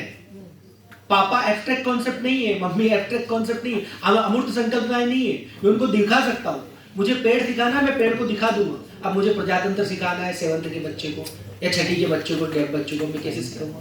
कहाँ से लाऊंगा प्रजातंत्र की फोटो? डेमोक्रेसी को देशभक्ति सिखाना है, देशभक्ति की फोटो कहाँ से लाऊंगा? नहीं सिखा सकता है। अब सोचो ऐसे कठिन कॉन्सेप्ट को जो दिखाए नहीं जा सकते डेफ बच्चों को सिखाना कितना मुश्किल होगा। मुझे देशभक्ति सिखाना है, मैं कैसे सिखाऊंगा? तो मुझे 10 उदाहरण देने पड़ेंगे, फिर फ्रीडम फाइटर्स की फ़ोटो दिखाना पड़ेगी, ये दिखाऊंगा और फिर उसमें बताऊंगा कि देखो इन्होंने अपने देश के लिए अपने प्राणों की आहुति दे दी थी। इसे देशभक्ति कहते हैं। इस तरीके से 10 उदाहरण देने पड़ेंगे, 10 फोटो दिखाना पड़ेगी, क्योंकि मैं देशभक्ति की फोटो नहीं दिखा सकता ना। अब मुझे प्रजातंत्र सिखाना है तो प्रजातंत्र की फोटो थोड़ी दिखा सकता कि प्रजातंत्र क्या होता है। उनको ऐसा सिखाना पड़ेगा कि देखो आप सब इस क्लास में हो, आप सब अलग अलग क्षेत्र से, भाषा से के क्षेत्र से आए हो, मेरा व्यवहार सबके साथ समान है, ये क्लास हमारी प्रजातांत्रिक है, उसी प्रकार हमारा देश भी प्रजातांत्रिक है। तो इस तरीके से उदाहरण देने पड़ेंगे, 10 उदाहरण देने पड़ेंगे, तब बच्चों को एब्स्ट्रैक्ट या अमूर्त संकल्पनाएं समझ में आएगी। मूर्त संकल्पनाएं तो हम पिक्चर दिखा देंगे। अब मुझे पेड़ सिखाना है, पेड़ का फोटो दिखा दूंगा, ये टहनी, ये पत्ते, ये फूल, ये तना, पेड़ सीख गया बच्चा। लेकिन वो अमूर्त संकल्पना है जिनकी आप चित्र नहीं दिखा सकते, उन्हीं को अमूर्त संकल्पनाएं, एब्स्ट्रैक्ट कॉन्सेप्ट कहते हैं। वो कैसे सिखाएंगे आप? तो उसको सिखाने के लिए बहुत मेहनत की आवश्यकता होती है। और ये जो मैंने एडॉप्टेशन की बात कही या मैं साइन लैंग्वेज की बात कर रहा हूँ, ये सब इसीलिए है कि ये लिंग्विस्टिकली जस्टिफाइड है कि जो बच्चे की मदर टंग है उसमें यदि आप कोई चीज़ सिखा रहे हैं तो बच्चों को सेकेंड लैंग्वेज और अदर सब्जेक्ट सिखाना पड़ेगा। एजुकेशनल जस्टिफिकेशन क्या है, क्यों बच्चे को फर्स्ट लैंग्वेज में सिखाना चाहिए? हम मानते हैं कि बच्चों की फर्स्ट लैंग्वेज उनकी साइन लैंग्वेज है, तो एजुकेशनली क्यों जस्टिफाइड है कि बच्चों को मदर टंग या जो उनकी फर्स्ट लैंग्वेज है उसमें सिखाना है? ये शैक्षणिक रूप से भी तर्कसंगत है। ऐसा क्यों? ऐसा इसलिए कि यदि उसकी अपनी भाषा में आप कोई ज्ञान दे रहे हो तो उसको एक ही मेहनत करना है, सिर्फ ज्ञान सीखना है। यदि हिंदी भाषी बच्चों को मैं इंग्लिश में सिखा रहा हूँ तो उसको एट अ टाइम 2 प्रकार का मेहनत करना पड़ती है। उसको इंग्लिश भी सीखना है और उसको नॉलेज भी सीखना है, जबकि वो स्कूल में नॉलेज सीखने आया, इंग्लिश सीखने नहीं आया। यदि उसको सेकंड लैंग्वेज सीखनी हो, बाहर जाके सीख लेगा। तो एजुकेशनली जस्टिफाइड इसलिए कि जो बच्चे की अपनी लैंग्वेज है उसमें यदि आप उसको कोई ज्ञान दोगे तो बच्चे का शैक्षणिक प्रोग्रेस जो है वो फास्ट होगी। साइकोलॉजिकल जस्टिफिकेशन क्यों है? अभी मैं किसी ऐसी लैंग्वेज में अपना लेक्चर यहाँ कंडक्ट करूं जो आपके लिए फेमिलियर नहीं है, तो आप या तो बोर होंगे लेक्चर में, या बातें करोगे, या फिर ये कहोगे कि हमको तो लेक्चर समझ, आप एक चिड़चिड़ापन आ जाएगा। जब हम जैसे मैच्योर व्यक्तियों में चिड़चिड़ापन आ सकता है तो बच्चे तो बहुत छोटे हैं, आप उनको सुनाई नहीं दे रहा हो, जबरदस्ती आप बोल बोल के पढ़ा रहे हो, उनको कुछ सुनाई नहीं दे रहा है, तो क्या वो इमोशनली दिक्कत नहीं होगी? उनको दिक्कत होगी इमोशनली, वो नहीं सीख पाएंगे, चिड़चिड़ापन आएगा, वो आपके सवाल समझ ही नहीं पाएंगे, तो जवाब क्यों देंगे? फिर हम गुस्सा करेंगे कि आपको तो कुछ आता ही नहीं। तो ये सारी चीज़ें साइकोलॉजिकल भी और इन्हीं सब जस्टिफिकेशनों को ध्यान में रख के एनईपी में मदर टंग पे इतना जोर दिया गया है कि मदर टंग क्यों यूज करना चाहिए, क्या आवश्यकता है। पेडागोजी इसीलिए वो सिखाई। एग्जैक्टली। तो साइकोलॉजिकल जस्टिफिकेशन भी है कि आप उनको अपनी मदर टंग या फर्स्ट लैंग्वेज में जब आप कोई शिक्षा देंगे तो वो कंफर्टेबल फील करेंगे, कोई हिचकिचाहट नहीं रहेगी बात करने में, क्लास में कम्युनिकेट करने में बड़ा फ्रीली महसूस करेंगे और अच्छे से कम्युनिकेट करेंगे। तो ये साइकोलॉजिकल जस्टिफिकेशन। मॉरल जस्टिफिकेशन क्या है? मॉरल जस्टिफिकेशन सिंपल सी बात है, मुझे हिंदी आती, भाई आप मुझे हिंदी में पढ़ाओ, क्यों मुझे दूसरी लैंग्वेज में पढ़ा रहे हो? मॉरल बात है, नैतिक बात है। जो भाषा जिसको आती, आपका उद्देश्य पढ़ाना है या भाषा सिखाना है? पढ़ाना है तो आप मुझे हिंदी आती है, आप मुझे हिंदी में सिखाओ, आप अंग्रेजी आती है, मुझे अंग्रेजी में सिखाओ। तो ये मॉरल जस्टिफिकेशन है। जब हम बाइलिंगुअलिज्म की बात करते हैं, जब बच्चों को साइन लैंग्वेज में की बात करते हैं, तो क्या एरियाज हैं जहाँ पर हमको ये यूज़ करना है साइन लैंग्वेज क्लास में, क्यों यूज़ करते हैं?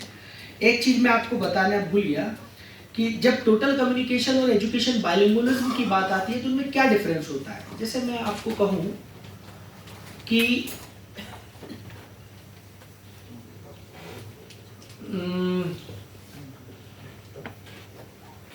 राम ने श्याम को पेन या कलम दी, राम ने श्याम को पेन दी, ठीक है? तो राम ने श्याम को पेन दी, तो ने को इसके साइन लैंग्वेज में नहीं है। मतलब एजुकेशन बाइलिंगुअलिज्म पढ़ाओगे तो मैं सिर्फ ये करूंगा कि राम ने श्याम को पेन दी, ये खत्म हो गया। ये साइन सिस्टम मतलब मैंने ट्रांसलेट कर दिया, लेकिन यदि मैं साइन लैंग्वेज का प्रयोग करूंगा तो मैं सीधा करूंगा राम या उसका जो भी साइन नेम हो उस बच्चे का, राम श्याम, उसके तरफ इंडिकेट करूंगा पेन दी। ने को के साइन नहीं होते हैं साइन लैंग्वेज में, ने को से इसके वर्ड से वर्ड कनेक्ट होके बनता है और फेशियल एक्सप्रेशन से वो ग्रामर कवर होती है ना। नहीं तो अक्सर ये होता है कि फिर आपके दिमाग में ये क्वेश्चन होता है कि सर वर्ड से वर्ड कैसे जुड़ते हैं। दुनिया में कई सारी भाषाएं हैं जो वर्ड से वर्ड जुड़ के सेंटेंस बनते हैं। आई थिंक मेरे हिसाब से चाइनीज और दूसरी लैंग्वेजेस भी हैं ऐसी जिसमें वर्ड से वर्ड, ये ने को से इज एम आर ये नहीं होते उन लैंग्वेज में, सीधे वर्ड से वर्ड जुड़ते हैं। तो ऐसे साइन लैंग्वेज में भी वर्ड से वर्ड जुड़ते हैं। तो साइन लैंग्वेज में मुझे कहना है तो वो मैं वर्ड से वर्ड जोड़ के कहता हूँ, लेकिन साइंस सिस्टम में मतलब टोटल कम्युनिकेशन में पूरा ट्रांसलेट करता हूँ। तो पूरा जब ट्रांसलेट करते हैं थोड़ा सा आर्टिफिशियल बनावटीपन हो जाता है, वो बच्चे थोड़ा डिफिकल्ट होता है उनको, लेकिन साइन लैंग्वेज में कहूँगा तो ईजी कम्युनिकेशन होता है। तो ये दोनों में डिफरेंस होता है। तो जब हम बायलिंगुअलिज्म की बात करते हैं तो मेन एरिया क्या है बायलिंगुअलिज्म के? है लैंग्वेज डेवलपमेंट, बच्चे की सेकेंड लैंग्वेज पे काम करना है, लैंग्वेज डेवलपमेंट करना है, भाषा का यूज सिखाना है, लिटरेसी डेवलपमेंट करना है और बायलिंगुअल पेडागोजीज का यूज करना है। अच्छा, लिटरेसी की बात करी तो बहुत अच्छा टॉपिक पकड़ में आया है और वो चूंकि क्रॉस डिसेबिलिटी की मैं बात करूंगा तो आपको बड़ा मजा आएगा सीखने सिखाने में। लिटरेसी क्या होती है, कोई बताएगा? What is a literacy? साक्षरता क्या होता है?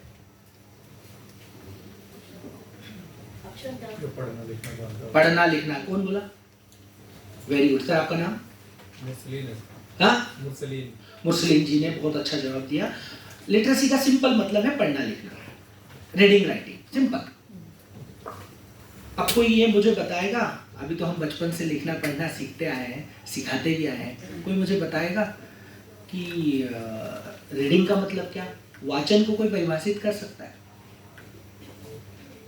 बहुत सीनियर शिक्षक हैं और मैं आपके नॉलेज पे बिल्कुल क्वेश्चन नहीं उठा रहा हूँ और मुझे पता है कि आपको जवाब पता है, पर आप जवाब देते कैसे हैं वो मुझे देखना है। सर, पढ़कर उसको समझ लेना। Very good. नाम सर आपका? राकेश।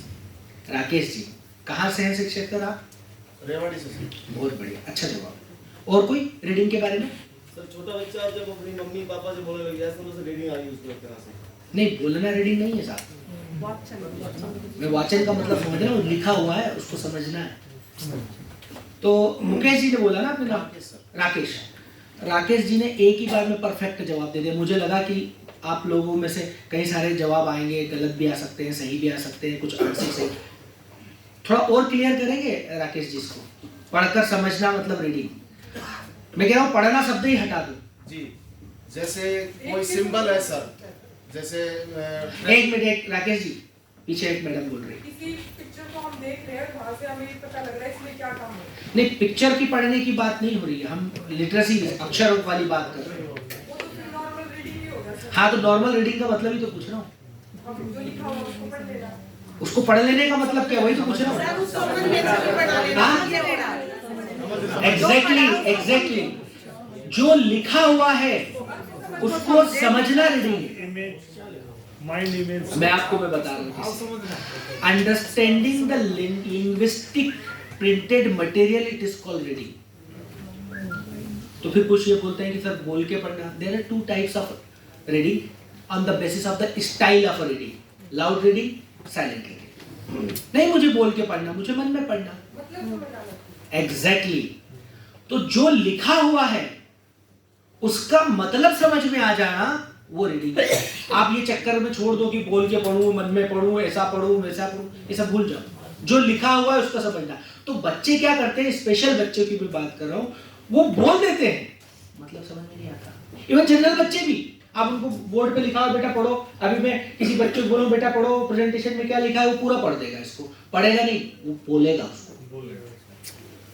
उसका जब तक उसको मतलब नहीं आ रहा, मतलब रीडिंग रीडिंग ही हुई नहीं मैडम, सक्सेसफुल नहीं। रीडिंग का मतलब है understanding the printed linguistic material, भाषिक लिखित सामग्री को देख के समझना ही रीडिंग है, वाचन है। इसके अलावा कुछ नहीं डेफिनेशन। ये यूनिवर्सल डेफिनेशन मैंने दे दिया आपको, वैश्विक परिभाषा है ये, सार्वभौमिक परिभाषा।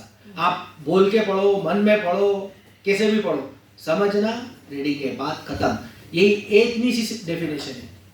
तो आपको जब भी बच्चों को पढ़ना सिखाना है तो बोलना मत सिखाओ, उसको समझना सिखाओ। तो रीडिंग सिखाते समय हम ये चूक कर देते हैं टीचर कि वो बच्चों को पेन से वो दे देगा, पढ़ो। अरे क्या पढ़ा उसका मतलब बता भाई। वो तभी तो कहते हैं सर कि रटना, किसी चीज को रटना नहीं, समझना जरूरी है। Very good. हमारे बच्चे जो अभी स्टडी कर रहे हैं वो यही कर रहे हैं, रीडिंग कर ली उसने, उसका मतलब नहीं पता उसका। हाँ, और ये सबसे ज्यादा मिस्टेक होती है डेफ बच्चों के लिए, क्योंकि डेफ बच्चों में भाषा की कमी सबसे ज्यादा है। तो वो क्या करते हैं, पेन से बोल देंगे। इवन हम प्रेयर के समय प्रार्थना करवाते हैं, सरस्वती वंदना करवाएंगे तो वो बोल देते हैं सरस्वती वंदना, पर हमने कभी पूछा कि सरस्वती वंदना जो आपने बोली इसका मतलब क्या है, उनको मतलब बताओ उसका, तब उसमें वो भाव जागृत होंगे, तब वो उस हमारी प्रार्थना कराने का उद्देश्य होगा कि हाँ इसने सरस्वती वंदना की है। तो उसको मतलब नहीं जब तक हम बताएंगे, कोई भी चीज हो आप उसको सिखाओ, जब तक उसको मतलब नहीं, प्रार्थना जो भी आप करवाते हो स्कूल में उसका मतलब बताओ बच्चों को। अदरवाइज वो बोलते हैं, बस बोल देना खत्म हो गया।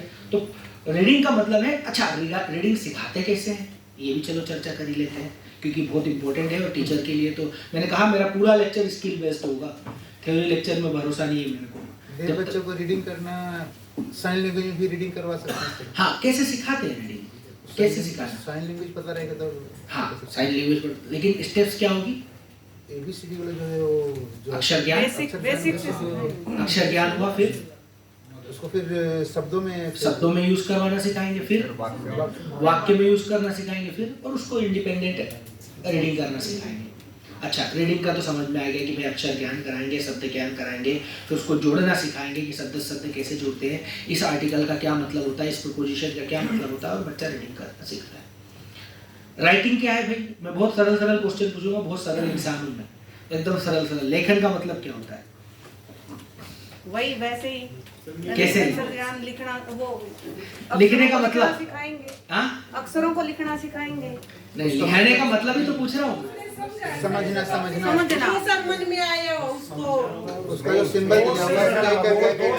अच्छा, बोर्ड पे मैंने कुछ लिख दिया और आप सब लोगों ने कॉपी में उतार लिया, ये लिखना है या नहीं? नहीं सर, उसका मतलब सर हम उसको बोल के लिखवाएंगे वो। चलो मैं बोलता गया और आप सब लिखते गए, वो लिखना है या नहीं? वो भी नहीं लिखना है ना। तो बोर्ड पे से आपने कॉपी किया वो लिखना है, लिखे हुए शब्दों को अपने वे में लिखना चाहिए। नहीं, सर ने बोला लिखे हुए शब्दों को अपने शब्दों में लिखना, वो भी लिखना नहीं है।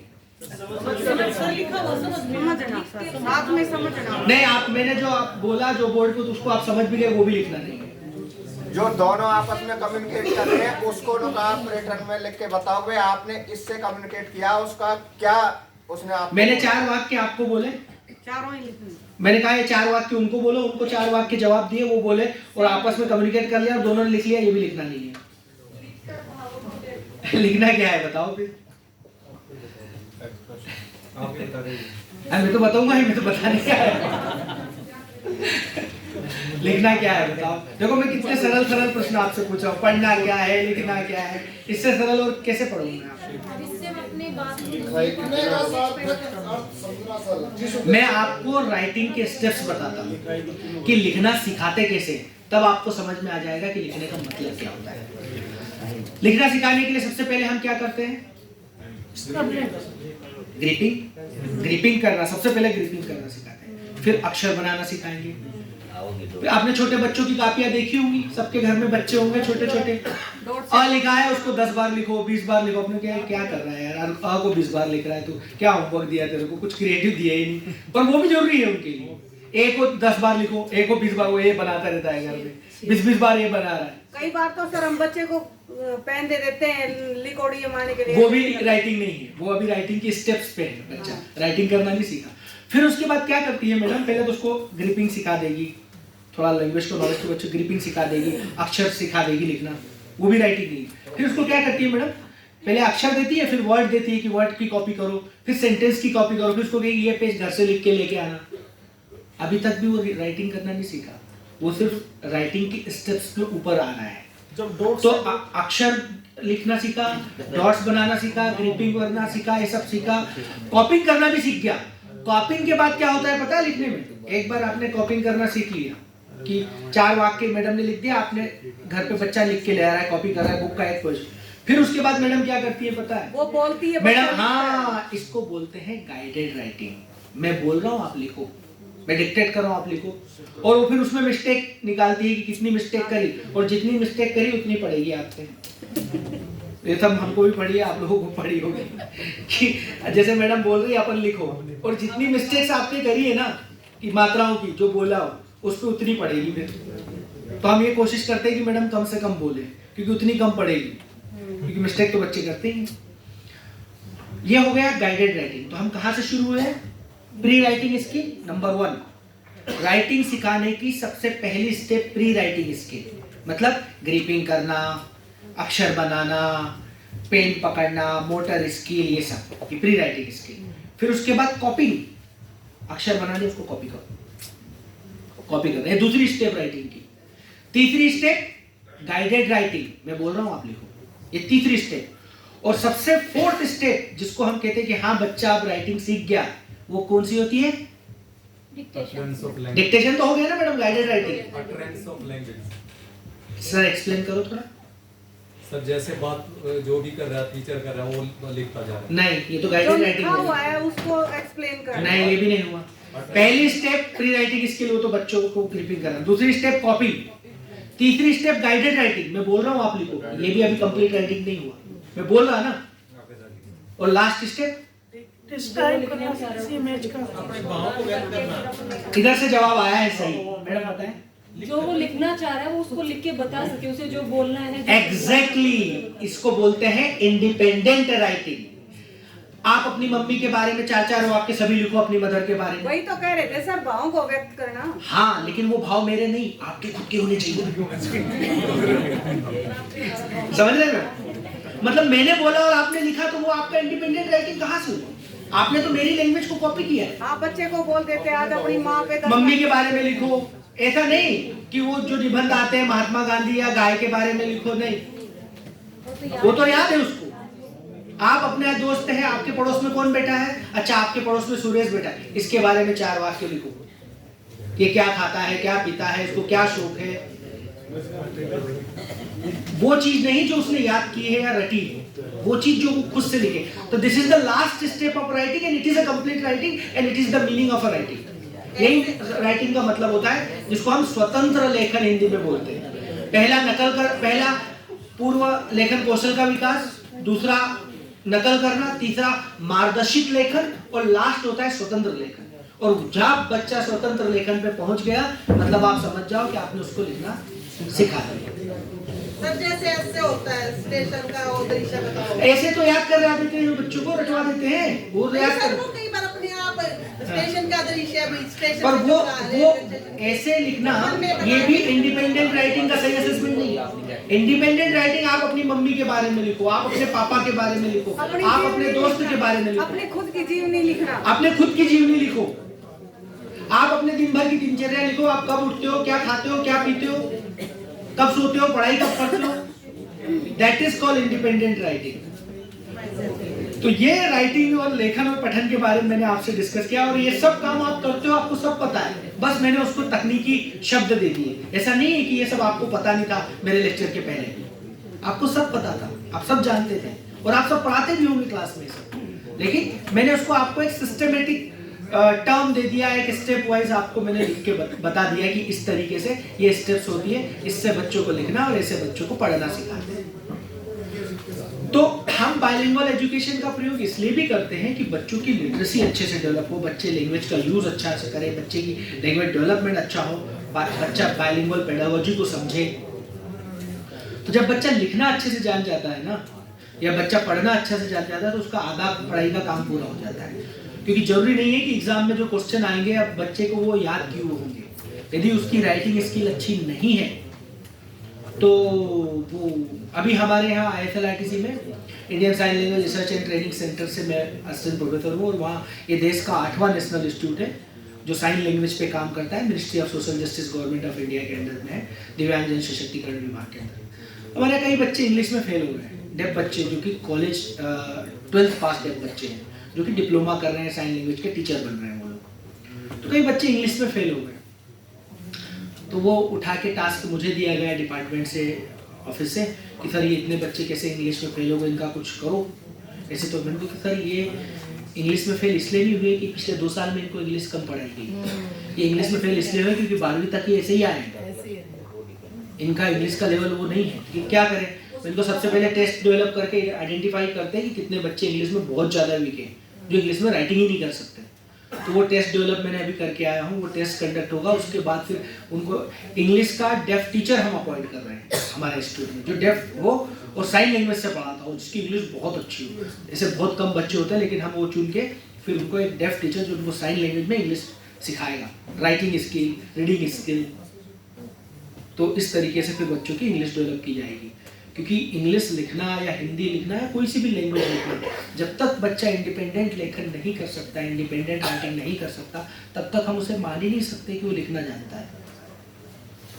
क्योंकि वो बच्चे, डेफ बच्चों के साथ ये है कि वो जनरली कॉपिंग तक ही रहते हैं, गाइडेड राइटिंग भी करना उनके लिए टफ हो जाता है। मैं बोल रहा हूँ या मैं साइन करूँ, मान लो बच्चे नहीं सुनाई दे रहे तो मैं साइन कर रहा हूँ, तो साइन को कैच करके उसको वो लिख लें, ये भी टफ है बच्चों के लिए, ये भी नहीं कर पाते बच्चे, गाइडेड राइटिंग तक नहीं पहुंच पाते। तो इंडिपेंडेंट राइटिंग तो बहुत बड़ी बात है। सर नॉर्मल बच्चे भी नहीं कर पाते हैं। नहीं, नॉर्मल बच्चे गाइडेड राइटिंग कर लेते हैं ना। नहीं, मैं बोलूंगा वो लिखेंगे, ठीक है, गलतियां करेंगे वो लिखने में, पर वो इंडिपेंडेंट राइटिंग उनके लिए टफ होती है बच्चों के लिए। तो ये जो है इंडिविजुअल क्या हम साइन लैंग्वेज सिखा सकते हैं बच्चे को?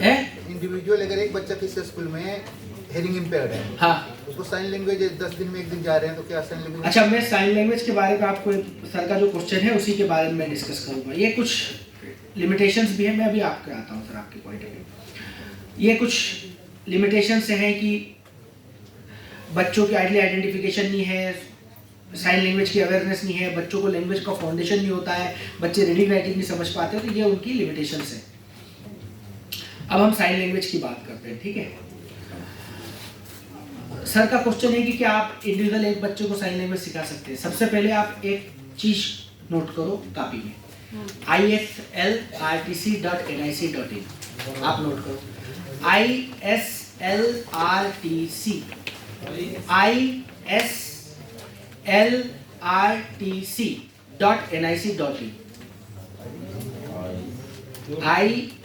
islrtc.nic.in, ये वेबसाइट का एड्रेस दिया मैंने आपको, मेरे islrtc.in, ये हमारे इंस्टीट्यूट की वेबसाइट है।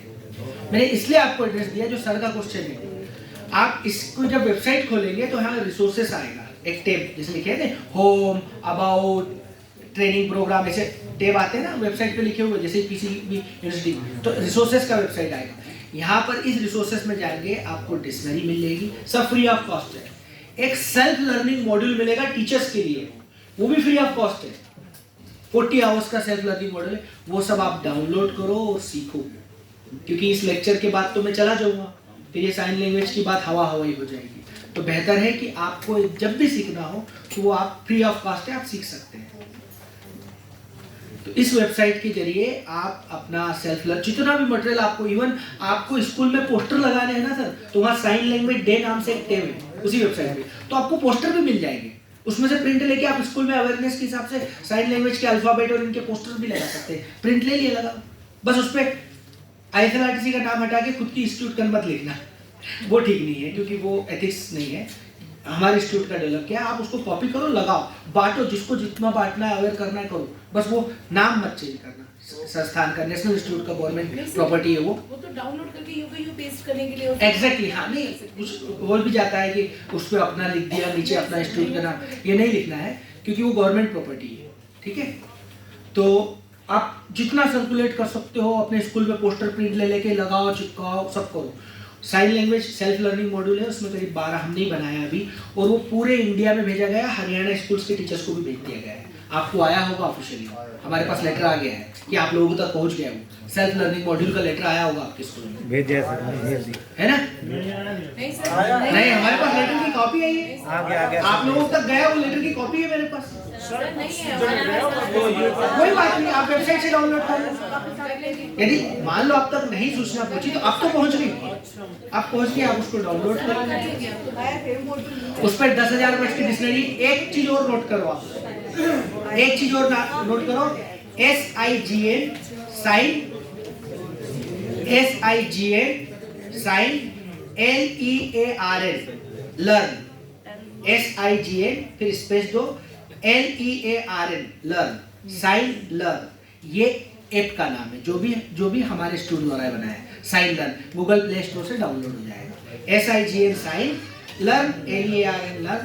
आप इसको गूगल प्ले स्टोर से, साइन लर्न नाम से ऐप है, उसको गूगल प्ले स्टोर से डाउनलोड कर लेना, फ्री ऑफ कॉस्ट है, गवर्नमेंट ऐप है, हमारे इंस्टीट्यूट ने बनाया है, कोई आपके मोबाइल को डैमेज नहीं करेगा वो। उससे आप पूरी डिक्शनरी आपके मोबाइल में आ जाएगी 10,000 वर्ड। कहीं भी कोई बच्चा आया, फट से खोला, इस वर्ड का साइन क्या है, आप सीख जाओगे।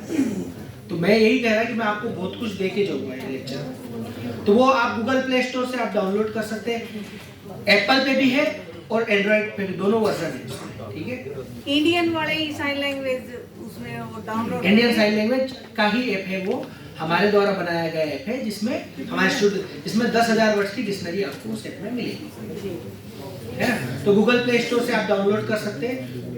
कैटेगरी वाइज वर्ड है उसमें, टेक्निकल वर्ड अलग, एकेडमिक वर्ड अलग, लीगल वर्ड अलग, मेडिकल वर्ड अलग, सभी प्रकार की। एक सुविधा और हमने शुरू करी है, VRS सर्विस जिसको बोलते हैं, वीडियो रिले सर्विसेज। ये इंडिया में पहली बार शुरू हुई है और अभी हमने 6 महीने पहले इसको लॉन्च किया, जून में लॉन्च किया है इसको। VRS वीडियो रिले सर्विस, इसकी डिटेल भी आपको वेबसाइट पे नोटिफिकेशन में मिलेगी, उसमें एक नंबर भी मिलेगा, व्हाट्सएप नंबर। इंडिया में कहीं भी कोई डेफ है, यदि कोई इमरजेंसी हालत में फंस गया हो, उसको हॉस्पिटल में गया और डॉक्टर उसकी बात नहीं समझ रहा, तुरंत उस नंबर पे फोन लगाएगा। वर्किंग डे में 10 से 5 के बीच में, वर्किंग डे में यदि वो किसी हॉस्पिटल में गया और डेफ उससे बात नहीं, डेफ डॉक्टर के पास गया और डॉक्टर उसकी बात नहीं समझ पा रहा, वो तुरंत उस पर वीडियो कॉल करेगा व्हाट्सएप से पूरा, और वहाँ से उसको ऑनलाइन उसी समय इंटरप्रेटिंग सर्विसेज मिल जाएगी। ये बहुत बड़ी बात थी और हमको इसको शुरू करने में काफ़ी समय लगा, लेकिन वो फाइनली हमने शुरू कर दी। VRS services, video relay services, इसकी डिटेल आपको वेबसाइट पर होगी, उसमें मोबाइल नंबर भी दिया हुआ है। तो वो व्हाट्सएप जो नंबर है, आप डेफ लोग जो भी आपके आसपास हो उनके तक वो आप शेयर कर सकते हैं, ताकि यदि कहीं हॉस्पिटल में गया वो, लेकिन इमरजेंसी सेवा के लिए है वो। आप ऐसा नहीं कि डेफ कहीं घूमने जा रहा है और वहां से उसको सर्विस चाहिए, कहीं फंस गया, हॉस्पिटल गया, कहीं किसी स्कूल में गया एडमिशन के लिए अपने बच्चों को, ऐसी सुविधा जो बहुत प्राइमरी सुविधा है, शिक्षा और स्वास्थ्य, ये 2 चीजें उसमें मेजर है, शिक्षा स्वास्थ्य, ये 2 चीजें। और कोर्ट वगैरह में कहीं चल गया, पुलिस स्टेशन में कहीं चला गया वो, और वहाँ उसकी, तो ऐसी इमरजेंसी सुविधा के लिए वो VRS पे कॉल कर सकता है, उसको उसी समय दिल्ली से ऑनलाइन इंटरप्रिटेशन सर्विस मिलेगी। मतलब वो जो बोल रहा है वो अगले को समझा दिया जाएगा और अगला जो बोल रहा है वो उसे समझा दिया जाएगा, ऑनलाइन इंटरप्रेटिंग सर्विसेज। तो ये हमारे कुछ हमारे संस्थान को, चूंकि अभी हमारा संस्थान बाल्यावस्था में ही है, 2015 28 सितंबर 2015 को Indian sign language research and training centre की वर्तमान सरकार द्वारा उसकी स्थापना की गई और 8 साल हुए। 8 साल अभी बाल्यावस्था में, लेकिन बड़े बड़े अचीवमेंट है इस संस्थान के।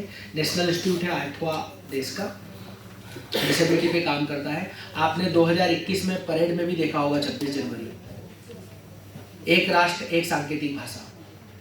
तो 26 जनवरी की परेड में भी हमारी इंस्टीट्यूट की तरफ से एक सांकेतिक भाषा की झांकी निकाली और ये ऐतिहासिक क्षण था हमारे लिए और उस परेड के लिए भी, क्योंकि पहली बार किसी भाषा की झांकी जो है कर्तव्य पथ पर निकली। पहली बार उस भाषा, किसी भाषा की झांकी कभी हमने नहीं देखी। स्टेट की निकलती, ये निकलती, वो निकलती, किसी भाषा को कर्तव्य पथ पर जब चलते देखा तो हमको बहुत अच्छा लगा, क्योंकि वो हमारे इंस्टीट्यूट और डिपार्टमेंट द्वारा बनाई गई थी। तो ये सब चीज़ें हैं जो अच्छी 2021 में निकली थी वो परेड, 26 जनवरी की परेड में, एक राष्ट्र एक सांकेतिक भाषा। तो आपने सर अभी MD यूनिवर्सिटी में भी तो एफिलिएशन वगैरह दिया है ना कुछ कोर्सेज का? हाँ, मैंने इंस्पेक्शन किया था। हाँ, MD यूनिवर्सिटी, हाँ, वहाँ मैंने रिकॉग्निशन दे दिया, अच्छा था उनका, तो वहाँ का इंस्पेक्शन मैंने किया। तो साइन लैंग्वेज से रिलेटेड और ये सब चीज़ों से रिलेटेड, तो ये सारी चीज़ें है।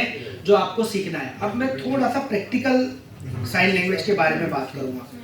एक मिनट में समय देखूं कितना सर हुआ? इसके जो साइन लैंग्वेज के कोर्सेज होते हैं वो कितने टाइम पीरियड के होते हैं? हाँ? साल भर का होता है कितने का? देखिए हम ISL ITC में 2 प्रकार के कोर्सेज हैं, एक डिस्ली और एक DTISL। डिस्ली मतलब diploma in Indian sign language interpretation, और दूसरा है DTISL diploma in teaching Indian sign language. तो जो DTISL कोर्स है वो सिर्फ डेफ बच्चों के लिए और 100% रिजर्व है डेफ बच्चों के लिए। हमारे यहाँ पता है अभी 9 बैचें चल रही हैं, जिसमें 5 DTISL की और 4 डिस्ली की। 200 बच्चे हैं, वो पूरा इंक्लूसिव इन्वायरमेंट है। वहाँ 120 बच्चे 12वीं पास जो डिप्लोमा कर रहे हैं डेफ बच्चे हैं, और 80-90 हेयरिंग बच्चे जो इंटरप्रिटेशन का कोर्स कर रहे हैं। तो डिस्ली होता है diploma in Indian sign language interpretation, ये 2 साल का इंटरप्रिटेशन का कोर्स है। और DTISL जो है इसमें हेयरिंग बच्चे एडमिशन लेते हैं डिस्ली में, वो इंटरप्रेटर बनते हैं। और DTISL diploma teaching Indian sign language जो डेफ बच्चों के लिए डिजाइन किया हुआ है, इससे बच्चे साइन लैंग्वेज के टीचर बनते हैं। हम ये मानते हैं कि जो जिस भाषा का नेटिव स्पीकर है, यदि उस भाषा की उसको ट्रेनिंग दी जाएगी तो वो उस भाषा को और अच्छा सिखा सकता है। यदि कोई हिंदी भाषा बच्चा है, उसको MA हिंदी करा दिया है, हिंदी टीचिंग, तो वो ज़्यादा अच्छी हिंदी सिखा पाएगा। इस पे ये हुआ भी तो है सर, जो विजुअल इम्पेयरमेंट के हैं बच्चे, जो वो टीचर बन गए, वो और भी बेटर सिखा रहे हैं। एग्जैक्टली बिल्कुल, क्योंकि उनको उस चीज़ की अनुभूति है, वो उनको उसका नॉलेज है, वो चीज़ें जिए हैं, हमने सीखी है, वो जिए हैं उस चीज़ को, तो ये फ़र्क आ जाता है। तो ये दोनों कोर्स RCA रिकॉग्नाइज्ड है, 2 साल का डिप्लोमा कोर्स है। और आपको आश्चर्य होगा कि यदि कोई डिस्ली करना चाहता है, diploma Indian sign language interpretation, ये इतना रोजगार वाला जॉब है। पूरे इंडिया में 350 इंटरप्रेटर हैं और 50 लाख से ज़्यादा नहीं, करीब 1,80,00,000 आबादी डेफ की है, और मात्र 350 इंटरप्रेटर हैं इंडिया में।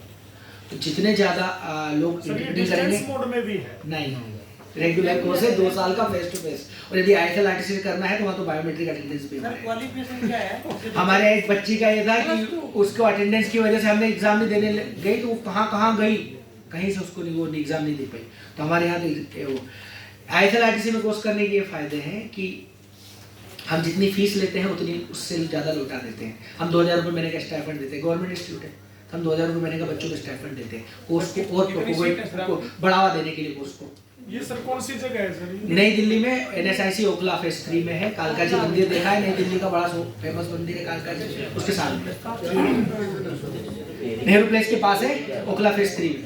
तो अच्छा, हम कोर्स की बात करते हैं जी। ये कोर्स का नोटिफिकेशन RCA पे आता है, RCA के थ्रू ही एडमिशन होते हैं, जैसे अन्य डिप्लोमा में होते थे, RCA के थ्रू एडमिशन होते हैं। डिस्ली इंडिया में अलग अलग जगह भी है, ऐसा नहीं है कि आपको मेरे यहाँ से करना है, आप आपके नजदीकी किसी NGO से भी कर सकते हैं। हाँ, एक हाँ। कोई बच्चा हरमुख बधिर है, हाँ, तो उसकी क्वालिफिकेशन क्या होगी डिप्लोमा? उसको यदि DTISL कोर्स करना है तो उसको 12वीं पास होना होगा, और उसके पास डिसेबिलिटी का सर्टिफिकेट होना चाहिए, तो हो जाएगा। और फीस क्या रहेगी सर? इसकी DTISL वाले डेफ बच्चों की फीस है 0, और 2,000 रुपये ऊपर से हम स्टाइपेंड दे रहे हैं। हॉस्टल फैसिलिटी नहीं, इसीलिए 2,000 रुपये दे रहे हैं। और डिस्ली वाले बच्चों की 40,000 फीस है, और उसको हम 2,000 रुपये स्टाइपेंड दे रहे हैं, तो उसकी फीस भी लगभग 0 हो गई। लेकिन डेफ बच्चों की हम फीस ही नहीं ले रहे, 0 फीस, ट्यूशन फीस कुछ नहीं, उल्टा हम दे रहे हैं, लेकिन डिस्ली वालों से लेते हैं और वापस लौटा देते हैं। सर अगर कोई डेफ बच्चा है और उसकी लैंग्वेज इंप्रूव नहीं है, डेवलप नहीं है, तो मैंने बताया जो रिसोर्सेस है उनको डाउनलोड करें और सीखे साइन लैंग्वेज। नहीं, +2 पास है और वो डिप्लोमा करना चाह रहा है, हाँ तो कर सकता है। +2 पास है तो उसको हम लैंग्वेज डेवलपमेंट करने की तो सेंटर खोला है, आप भेजो उसको। नॉर्मल बच्चा यदि DED कर रखा है चाहे से, हाँ, नॉर्मल बच्चा DED HI कर रहा है तो वो डिस्ली कोर्स ज्वाइन कर सकता है 12th की बेस पे। 12th है ना, डिस्ली के लिए भी नॉर्मल बच्चे हेयरिंग बच्चों की क्वालिफिकेशन 12th है, और DTISL कोर्स के लिए भी डेफ बच्चे की क्वालिफिकेशन 12th है। लेकिन DTISL में सारे डेफ बच्चों के लिए कोर्स है, और डिस्ली वही RCA का नोटिफिकेशन निकलता है, RCA से पूरा एडमिशन RCA करता है, हम सिर्फ ट्रेनिंग देते हैं। जिस प्रकार दूसरे डिप्लोमा में एडमिशन होता है वही उसी के लिए भी वही, उसमें चॉइस फीलिंग आएगा, सब आएगा। इंडिया में 7 से 8 सेंटर हैं डिस्ली के, और 3 से 4 सेंटर है DTISL के।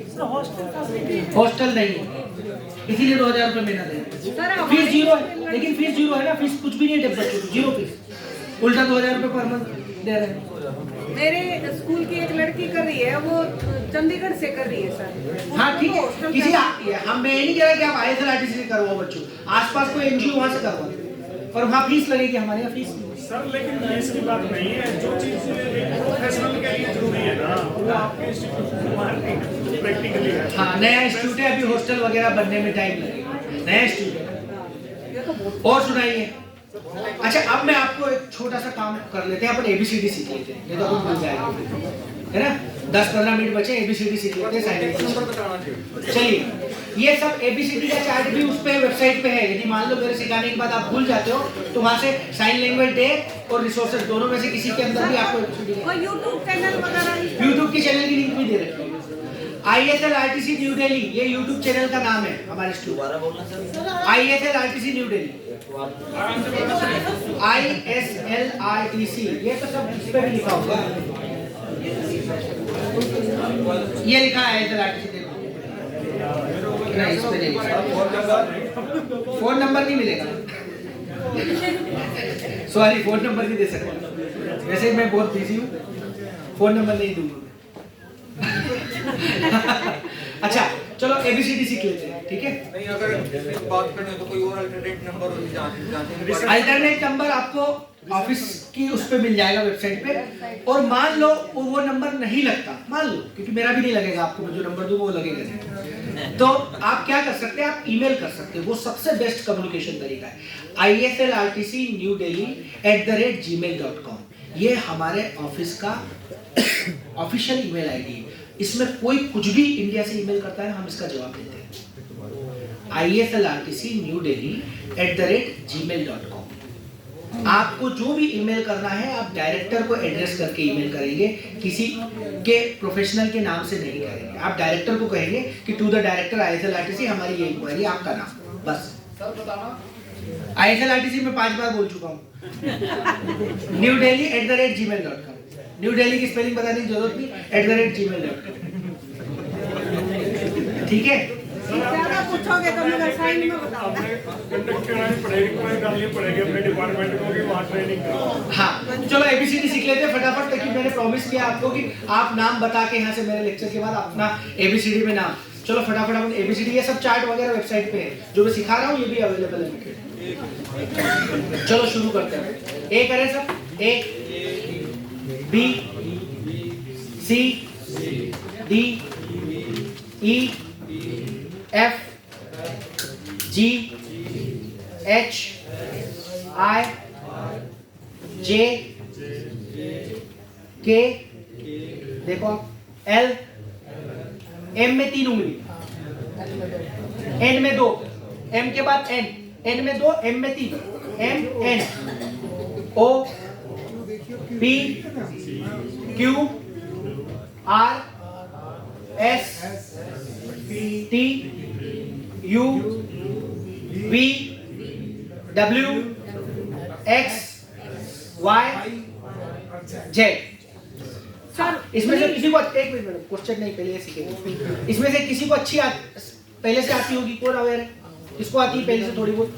सर ये एक मिनट सर, आइए, आप एक मिनट रुकिए सर, आइए, वेरी गुड सर, सिखाइए। This is called peer tutoring, सहपाठी शिक्षण, सपाटी शिक्षा सिखाएंगे, वेरी गुड सर। आपका नाम?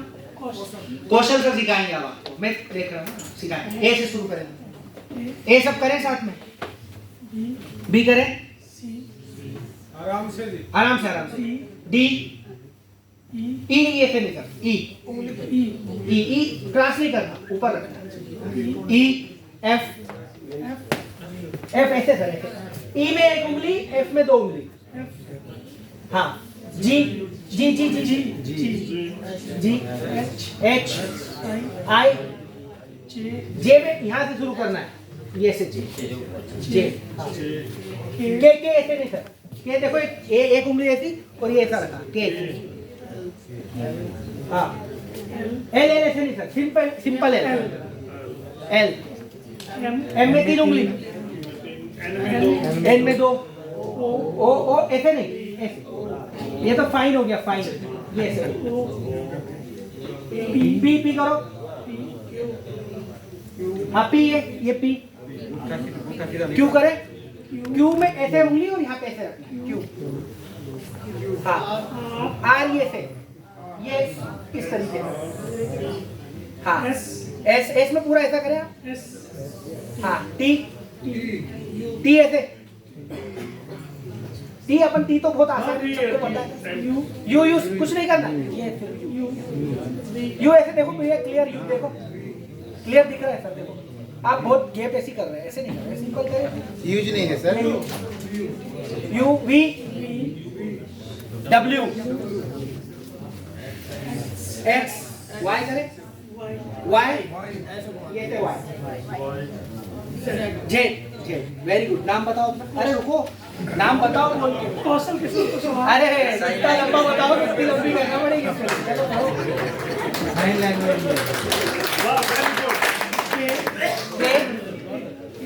आप लोगों को स्पेलिंग बताओ। हाँ चलो बोलते जाओ और करते जाओ। के, हाँ, ए हाँ, के एक के बाद एल आ जाए, सिर्फ नाम बताओ, पूरा सरनेम नहीं करवा रहा। के देखो ए यू एस एच, हाँ वेरी गुड, जाओ। अभी कौन बताएगा नाम कौन बताएगा? आ जाइए यहाँ पे बताइए, आपका नाम क्या है? नाम विनोद सर। हाँ स्पेलिंग बोलते जाए। VINO हाँ और D। Vinod, very good. चलो और कौन बताएगा नाम? वेरी गुड विनोद सर, नाम बताइए। हाँ वेरी गुड मैडम, आइए। क्या नाम मैडम आपका? हाँ पूजा मैम बताएंगे। पी जे, हाँ very good ma'am, very good. और कौन बताएगा नाम? चंद्रभान। चंद्रभान जी कौन है? चंद्रभान जी आइए जल्दी, आपके मित्र चाहते हैं कि आप आए।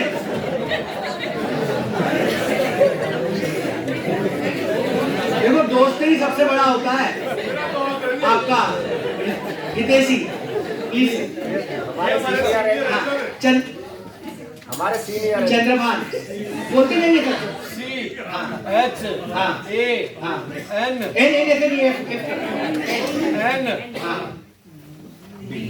डी खुले नहीं आते। डी डी D ऐसे ही तो नहीं। हाँ ठीक है, कोई नहीं, आगे चलिए। नहीं चंद्र, डी के बाद आर आएगा ना। E R चंद्र ई ऐसे सर, एक हाँ चंद्र और हाँ जी चंद्र भान और बी बी हाँ ठीक है, बी एच A हाँ और N एन नहीं पहले सही किया। हाँ ये सही है, ये सही है, वेरी गुड वेरी गुड। अभी और कौन आएगा नाम बताने? Yes please. Sir Ramendra Singh Meena. कौन है रामेंद्र सिंह मीणा? और नेक्स्ट मैडम के बाद आप आइए। हाँ यही से करो, वहीं से कर सकते हैं, कोई अमर ज्योति नाम है सर। हाँ बिल्कुल। A हाँ M हाँ A हाँ। R J हाँ। Y O T I। ठीक है, very good very good. Amar Jyoti. हाँ अभी किसका नाम बताया था? राजेंद्र सिंह मीणा। रामेंद्र सिंह। रामेंद्र जी कौन है भाई? हाँ वहीं से कोई बात नहीं। नहीं सर हमें दिखाई नहीं देता। अच्छा अच्छा आगे मैडम लोग कह रहे दिखाई नहीं देता, यहाँ पे आइए, यहाँ पे आइए।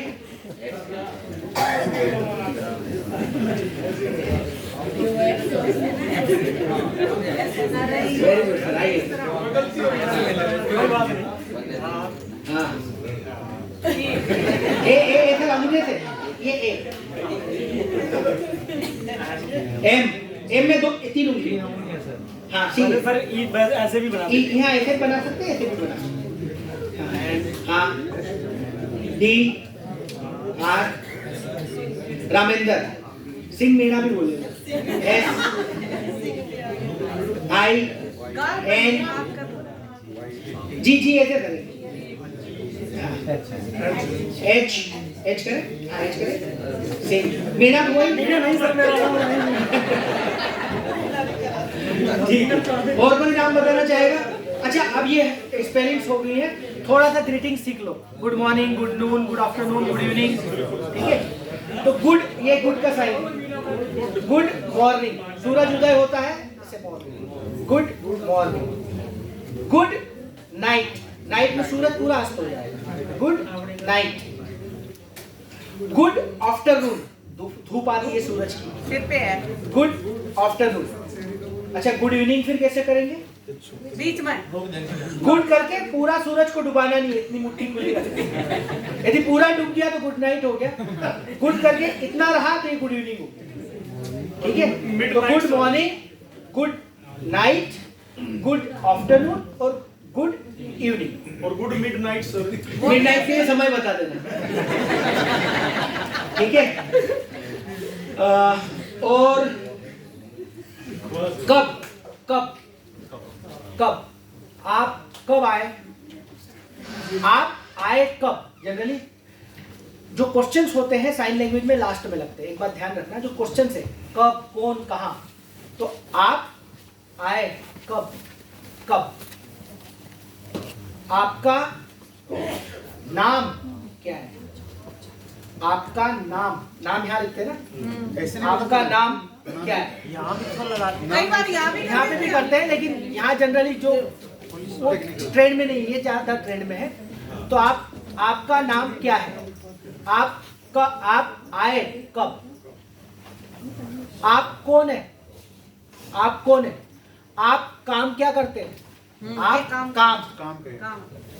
क्या करते हैं, ठीक है। आप मैं टीचर हूँ, ये टीचर का, मैं टीचर हूँ। आप स्टूडेंट हो, आप स्टूडेंट, होटल जाके यही चलना है यार, हैं? होटल जाके यही चलना है यार, बस यही चलने देना, अच्छा है, प्रैक्टिस हो जाएगी। आप स्टूडेंट है, मैं टीचर हूँ, ठीक है। आपका नाम क्या है, आप कौन हो। तो एक बात ध्यान रखना, साइन लैंग्वेज में जितने भी क्वेश्चंस आए हैं वो लास्ट में आए, है ना। आप आए कब, कब मैंने लास्ट में दिया, आप आए कब, आप जाओगे कब, आपका घर कहाँ है, आपका घर कहाँ है, ये प्लेस के लिए, प्लेस। तो आपका घर कहाँ है, आपका घर कहाँ है।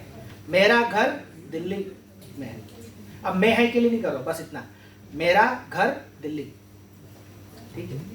डी नहीं, रूटीन में रहेगा तब तो डी करके लोकेशन दिखा रहे हैं, दिल्ली किस दिशा में है। मैं कहना चाह रहा था, जो बच्चे स्कूलों में हैं, इंडिविजुअल एक बच्चा है, बहुत सारे यानी कि नॉर्मल बच्चे में एक बच्चा डेफ है, उस आप करके क्वेश्चन क्या आते हैं, उस बच्चे को यानी कि साइन लैंग्वेज सिखाना, सिर्फ हम गए 2 घंटा तो उसको शुरू से आप बेसिक लर्निंग, जो मैंने आपको ऑनलाइन कोर्स किया, आप उससे शुरुआत करा, उसमें शुरू से बेसिक, पूरे 40 आवर्स का कोर्स है, 3-4 घंटे के वीडियो है, लर्निंग आवर्स बच्चा है 5 साल 8 साल के 9 साल, किसी डेफ बच्चों के लिए तो बहुत आसान है, आप लोगों के लिए भी आसान है। सेल्फ लर्निंग मॉड्यूल है, 40 आवर लर्निंग आवर्स है, वीडियो तो 3-4 घंटे की है, तो वो देखेगा उसको सब समझ आएगा। सर एक ट्रेनिंग लगा दो आपके पास हमारी। एक्चुअल में एक चीज और मैं बता रहा हूँ, जो मैंने आपको फिंगर स्पेल सिखाई है वो सिर्फ उन वर्ड्स के लिए है जिनके कोई साइन नहीं है। फिंगर स्पेलिंग साइन लैंग्वेज नहीं है, फिंगर स्पेलिंग उन लोगों के लिए है जिसके साइन नहीं है। जैसे मेरे को लैपटॉप का साइन नहीं आ रहा, ये लैपटॉप का, तो मैं उसके फिंगर स्पेल कर दी LAPATOP। तो फिंगर स्पेलिंग जनरली हम उन लोगों के नाम के लिए यूज करते हैं जिनके नाम के साइन नहीं है। जनरली डेफ बच्चों के आप इंटरेक्शन में आओगे तो वो आप लोगों के साइन बना लेंगे। जैसा मेरा साइन नेम है H, ये H अमेरिकन साइन लैंग्वेज का है, तो H ऐसे करते हैं, हरीश का है ऐसे कॉलेज में। तो हर व्यक्ति का नाम के वो उसके दिखने के हिसाब से बना लेते हैं, तो इस टाइप से वो साइन नेम बना लेते हैं। लेकिन फिंगर स्पेल आपको सपोर्ट करेगी, यदि आपको किसी के साइन नहीं है तो एटलीस्ट आप फिंगर स्पेल कर सकते हैं। सर जैसे ई का ये भी तो हो सकता है साइन, किसी फिंगर स्पेल के 2-2 साइन है, जो आप देखोगे ना चाहे उसमें 2-2 साइन मिलेंगे, है ना। तो ई को इस तरीके से भी बोलते हैं और ई को इस तरीके से भी बोलते हैं, ठीक है। सर जो बॉम्बे HI का इंस्टीट्यूट है, AYJNIH मुंबई, AYJNIH बोलते हैं, और ISR में इसमें क्या डिफरेंस है? Very good question. AYJNIH Mumbai है, वो स्पीच और हियरिंग को डेडिकेट करके नेशनल इंस्टीट्यूट बनाया गया है, जहाँ स्पीच पे ओरलिज्म पे काम होता है, और इंडियन साइन लैंग्वेज जो इंस्टीट्यूट बनाया है वो पूरी तरह से साइन लैंग्वेज को डेडिकेट। हमारे यहाँ स्पीच, हियरिंग, ऑडियोमेट्री ये सब नहीं होता, सिर्फ प्योरली साइन लैंग्वेज। हमारे जो टीचर हैं सभी हैं उसके कोर्स, उसकी ट्रेनिंग, उसके प्रोजेक्ट, उस पर रिसर्च। सर वहाँ भी हमारी एक ट्रेनिंग करवाओ ना। हमारे यहाँ ISL-RTC में 2-2 साल का तो ये रेगुलर कोर्स है, प्रोफेशनल कोर्स है। इसके अलावा short term training programme 15 days की होती रहती है। उसके नोटिफिकेशन आते हैं तो आप उस पर वेबसाइट चेक करते हैं, तो उस पर आप डिपार्टमेंट की तरफ से आप हाँ, 1 मिनट, बहुत अच्छा क्वेश्चन। यदि आप लोगों को अपने डिपार्टमेंट में कम से कम 50-60 टीचर हैं और आपको एक ट्रेनिंग चाहिए, तो आप एक प्रपोजल बना के आप ISL-RTC New Delhi @gmail.com पे डायरेक्टर के नाम एड्रेस करके भेज सकते हो कि भाई हमारा ये ब्लॉक है, ये डिस्ट्रिक्ट है या ये डिपार्टमेंट है, इसमें इतने टीचर हैं, हमको ट्रेनिंग चाहिए 5 दिन की, 7 दिन की। एक प्रपोजल बना के आप भेज दें तो वहाँ से प्रोसेस हो जाएगा। आपको आने की जरूरत नहीं, टीम आपके यहाँ आके ट्रेनिंग दे जाए। ना जरूरी सर, कमिश्नर आते हैं वो कुछ दिन आप जैसे सर्विस इनको पढ़ा तो ऐसा ही नहीं आता आपको। बिल्कुल बोलेंगे नहीं, आपको जो मैं सेल्फ लर्निंग मॉड्यूल की बात कही उससे आप साइन लैंग्वेज में बेसिक स्किल सीख जाओगे। वो वेबसाइट पे रखा हुआ है, रिसोर्सेस में, आप उससे सीख जाओ। इसीलिए तो पूरे हरियाणा में भेजा है हमने, पूरे इंडिया में भेजा है। और कोई क्वेश्चन? हैप्पी ये क्लैपिंग साइन लैंग्वेज में आपको क्लैपिंग करना है तो आप ऐसे करने की जरूरत नहीं है, आप ऐसे करें। हैप्पी और दुख है बोला और हैप्पी फेस का एक्सप्रेशन भी दिखाना जरूरी है। एग्जैक्टली, ठीक है। तो थैंक यू, टाइम हो गया अब मेरा। बहुत अच्छा लगा सर। थैंक यू चलिए, थैंक यू।